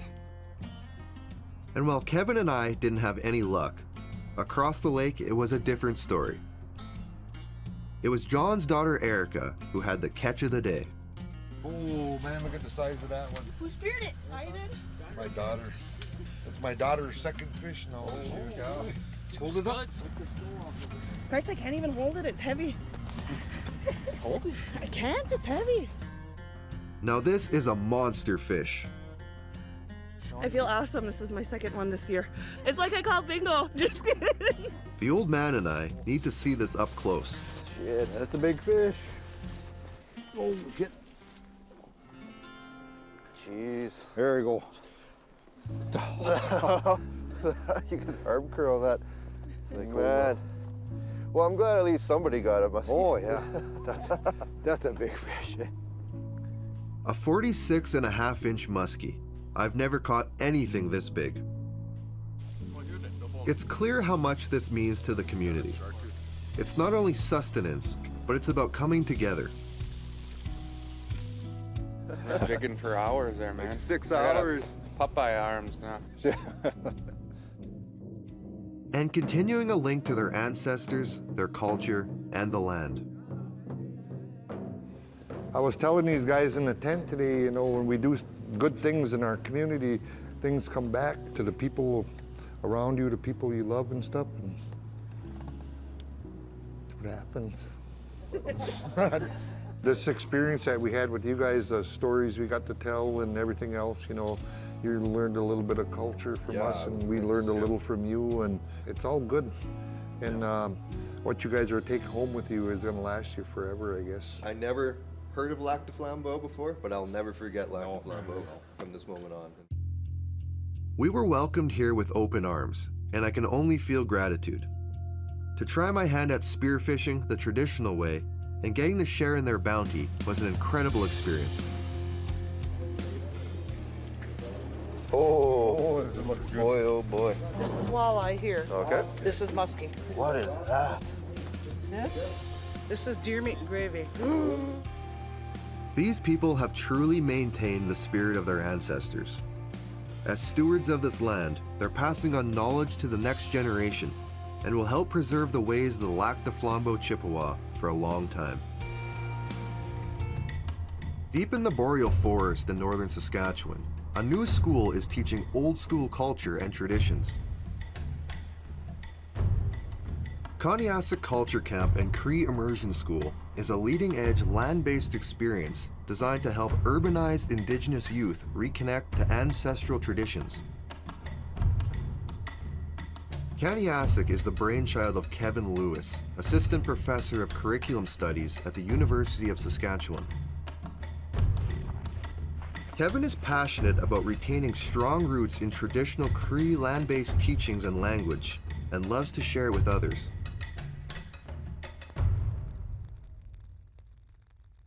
We're originally just focusing on boys, young boys wanting to become more active in the ceremonies. And they were called Uskapiusak. That was the original name of the camp, Uskapiusak. And we started fundraising because it was a grassroots initiative. And then that lasted about 2 years. And then the girls tapped us on our shoulder and they wanted to do all this as well. So it was, and then that's where Karney evolved from Uskapiusak. Yeah. But why did you do it? Like, why did you take this on? The community, they weren't talking and speaking in Cree anymore as much as we were. Yeah. Like, I was fortunate enough to grow up in language and culture and everything that's here. Yeah. But then when I came back home, because I'm a teacher by trade, so I was teaching here, and then I saw the kids. They were not speaking Cree. We weren't doing Cree activities. Like, it was such a disconnect. Yeah. So with that disconnect, there was like the elders couldn't talk to their children or grandchildren. The identity piece was trying to get their vocabulary up so they can understand the elders, they can understand family members, really. The best way to get a lay of the land here at Karney is get outside and explore. And what better way to do it than in traditional snowshoes? Okay, you'll have to instruct us because I have no idea how to do this. Made of wood and strips of animal rawhide, snowshoes were essential winter tools for the First Nations and Métis people. It allowed them to cross deep snow easily and quietly when hunting. Usually what I do is I just sit them down and then I kind of just open up the straps, right? For Chuck and I, just putting them on is a challenge. Thankfully, snowshoe expert Zane Wade is here to help. Yeah, and then slide your boot. This is a perfect way to explore the area that the Northern Cree have called home for generations. We'll walk down towards the lake, and I'm gonna try the bear paws, and then you guys can rate your Cree Dene style snowshoes. I like these. Right on. It'd be embarrassing if I had them on backwards. Just like your shorts. It's deep. Look at that. How much snow. Yeah, this here is about as deep as you can get.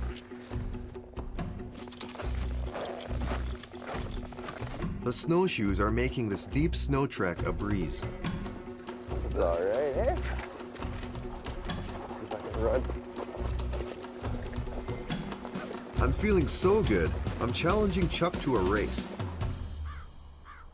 One's good. I'll join you guys too. Yeah, all right. Yeah, you race through it. Like a ringer now. Yeah. I'll give you guys a head start. Oh, okay. Sounds good. Welcome to 2022 Championship Ashamak Snowshoe Race. And we're gonna have a race up into the race line right here. This is about 50 yards, I'd say. And once I hit the ground, then you guys go. I can't wait for Chuck to eat my snow dust. On your mark, it's set, go! Oh, you got a pretty good technique on the right side. Oh, the young buck. I'll spit on you. No. One down. Yeah, one down. Oh, we got, Chuck! By a snowshoe. Half a snowshoe. All right. And I'm Canada in the Olympics, always third. Thankfully, snowshoes aren't just for racing. First and foremost, they're important pieces of equipment. This is for checking your rabbit snares, checking your sets that you might have in the thicker bush. Right.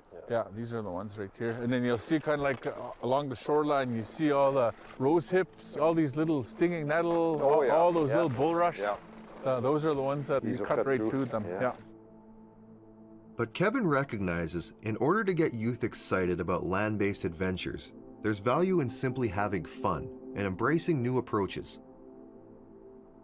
Part of the goal or the mandate from the elders is basically just recreating some of the activities. And what we're finding is we've got to do things a little different. We've got to do things a little different because the competition is always going to be the iPads. Yeah, it's going to be the phones, the iPhones. Why not use technology to our advantage? Basically. You know, like maybe there sometime in the future, maybe we can have VR, you know, or whatever the metaverse is going to unroll.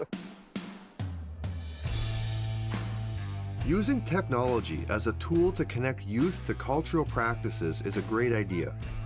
But you can't beat getting out on the land for a hands-on experience whenever possible, especially if it's something like dog sledding, a first for me. I don't know if I can speak for you, but I'll speak for myself. I have never piloted a dog sled before. So what are we kind of getting ourselves into here? Trust. Trust. This is the biggest thing. Yeah. Like the little steering wheel. Yeah. Your commands. The only way this works too is you're going to be the alpha of the team, right? Yeah. So there's a nice connection. It's really interesting because they have their own organization within the team, but you're going to be the actual alpha of the entire the general manager. Female. Yeah, you're the GM. So you can't be wimpy.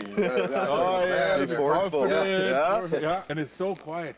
They're going to be very loud right. Just glides though, and they're just. And you hear the panting. Yeah. But it, like, just enjoy it, you know. Yeah. Yeah, and they're gonna come back, you know. And then if they don't, go to Cold Lake, grab us some coffee. Oh, and bring it back. And bring it back. back. Okay. Yeah. Tomorrow.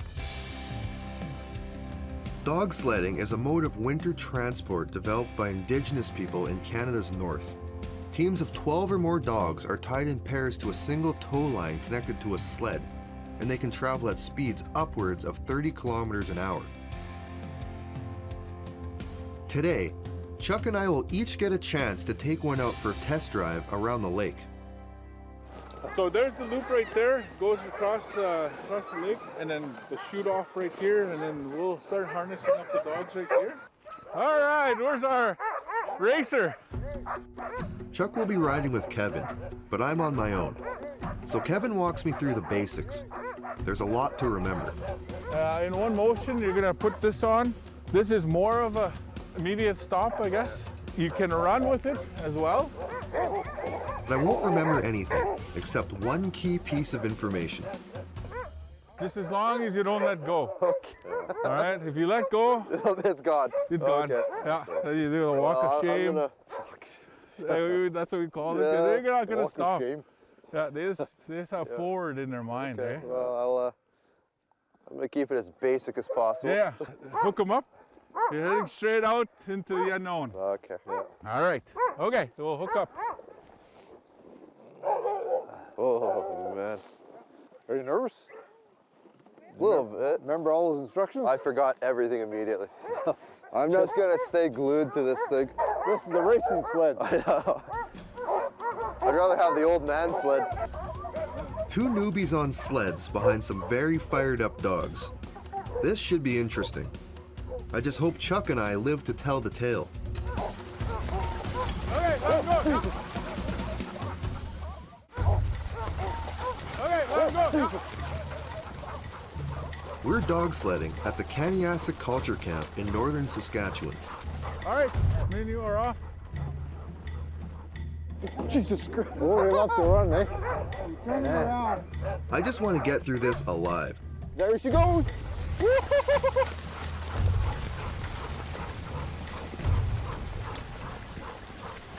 Run, you magnificent.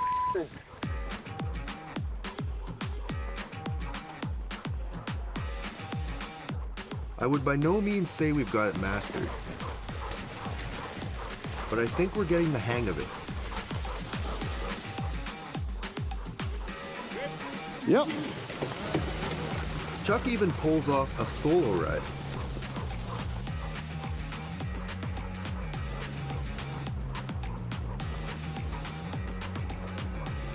Whoa! Whoa! Whoa!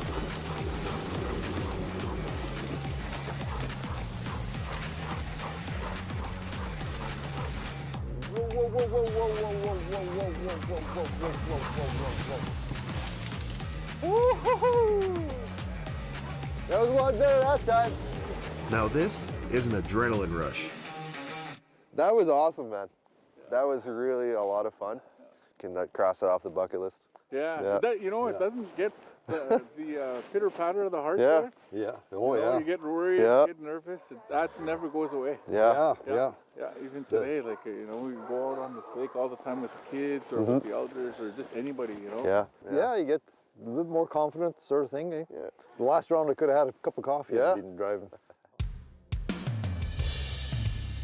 The number of teachings and traditional activities offered here at Kaniasik is impressive. Ooh, man. Over the course of our 3-day stay, Kevin makes sure we take in as much of the experience as possible. Oh, look at that one. I haven't seen my nose in a while. There's not much they don't do. That's pemmican. Oh yeah, it really has pemmican. Yeah. So you could try it and see how you like it. It's good. Because it's like pure protein, eh? It's also good to see men, women, and children involved in the different activities, like this powwow, drawing residents from nearby communities.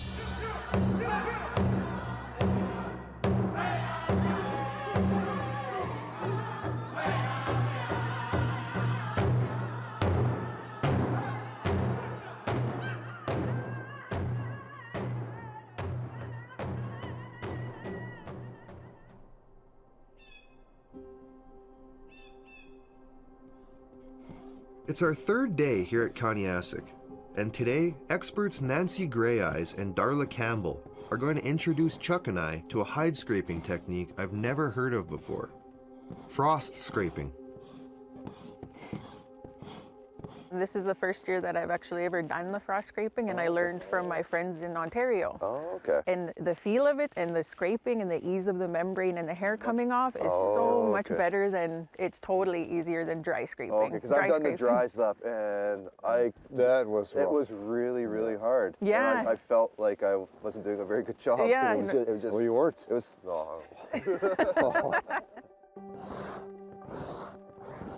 Before hanging the hide for scraping, it's soaked in water and then left outside to freeze when the temperature drops to at least -15 degrees Celsius. The extreme cold causes rigidity, making it easier to separate the membrane and fur from the hide. So the idea is to get it down to like that kind of yellowy membrane-y color. And then See this right here? Yep. That's the goal. So you want this, you want it to look like the white. Yeah, the white. Oh, I see. I got it reversed. See it in the center, this is going to be thick. Yeah, that's the spine? Right? Yeah. That's the real thick part. The neck, down to the back, so that'll take a lot more work. It's our turn. I hope the scrapers they're using are authentic. They're all really authentic. Oh, okay. Made by real Indians. That's good. There's something about this kind of work. It's simple yet satisfying and allows your mind time to wander. You can just put on some music and just do this all day, eh? Yeah. Just relax. And... Yeah, it sure get into your head and you kind of get into a rhythm, eh? It was really like therapeutic. Like when I was first in recovery, I could just zone out the whole world and all my having my withdrawal anxieties, my everything, and just take it all out on the hide because it could take it. This type of work doesn't just occupy the mind. It gives a sense of purpose and has had a tremendous impact on both Nancy and Darla.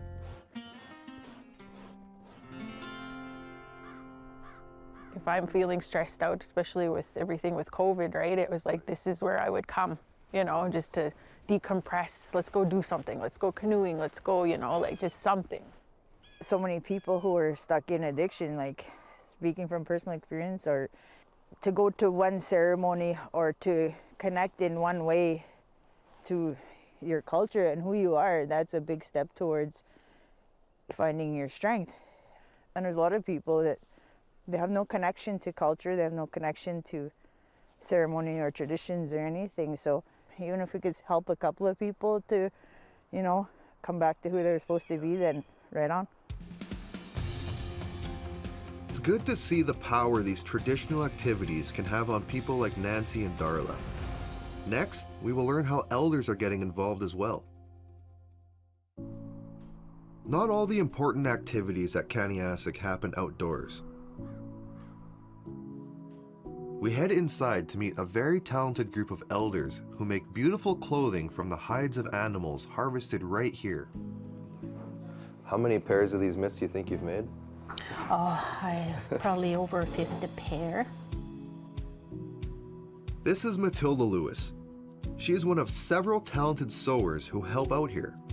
She's also Kevin's mom. So what's the primary difference between moose gloves and beaver mitts? Is there like a different in like are they used for different things, or are they just more up to like a stylistic thing? I think it's more style. Okay. Because we're starting to create different styles. These handcrafted items are both beautiful and practical. Matilda shows us how they do it. And then you can go like this. Then you can put another leather here. Oh. Or you can just put this here. And then you can put this one here.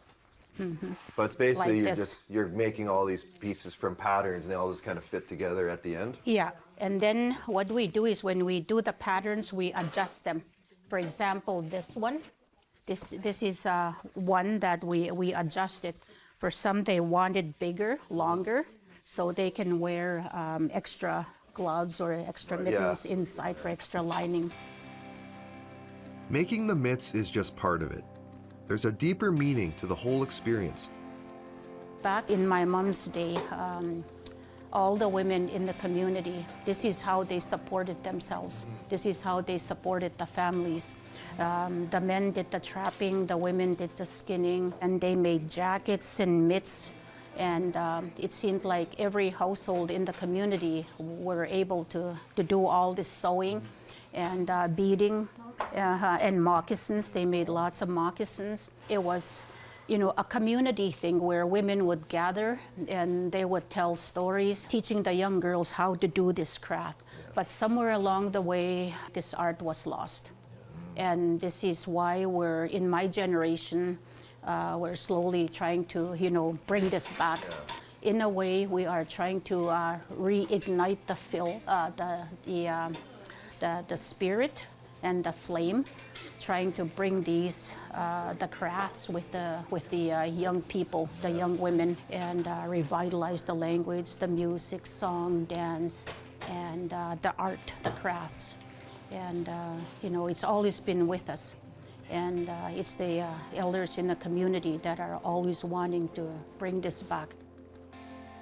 What an inspirational way to end our time here at Kaniasik Culture Camp. Before leaving, we stop in to see founder Kevin Lewis one last time before returning home. So Kevin, I just want to thank you so much for having us out here. I think it's amazing what you guys are doing out here. Umantiog is what we call a visitor. So umantio, kapamihaya umantio, which is sort of like a cultural way of, if you have a visitor, you're supposed to feed that person, you're supposed to give them drink, you're never even supposed to ask, are you hungry, are you thirsty? Yep. You just feed them and feed them and feed them. Yeah, yeah. So that hopefully that's the that's a sense that for sure. Got.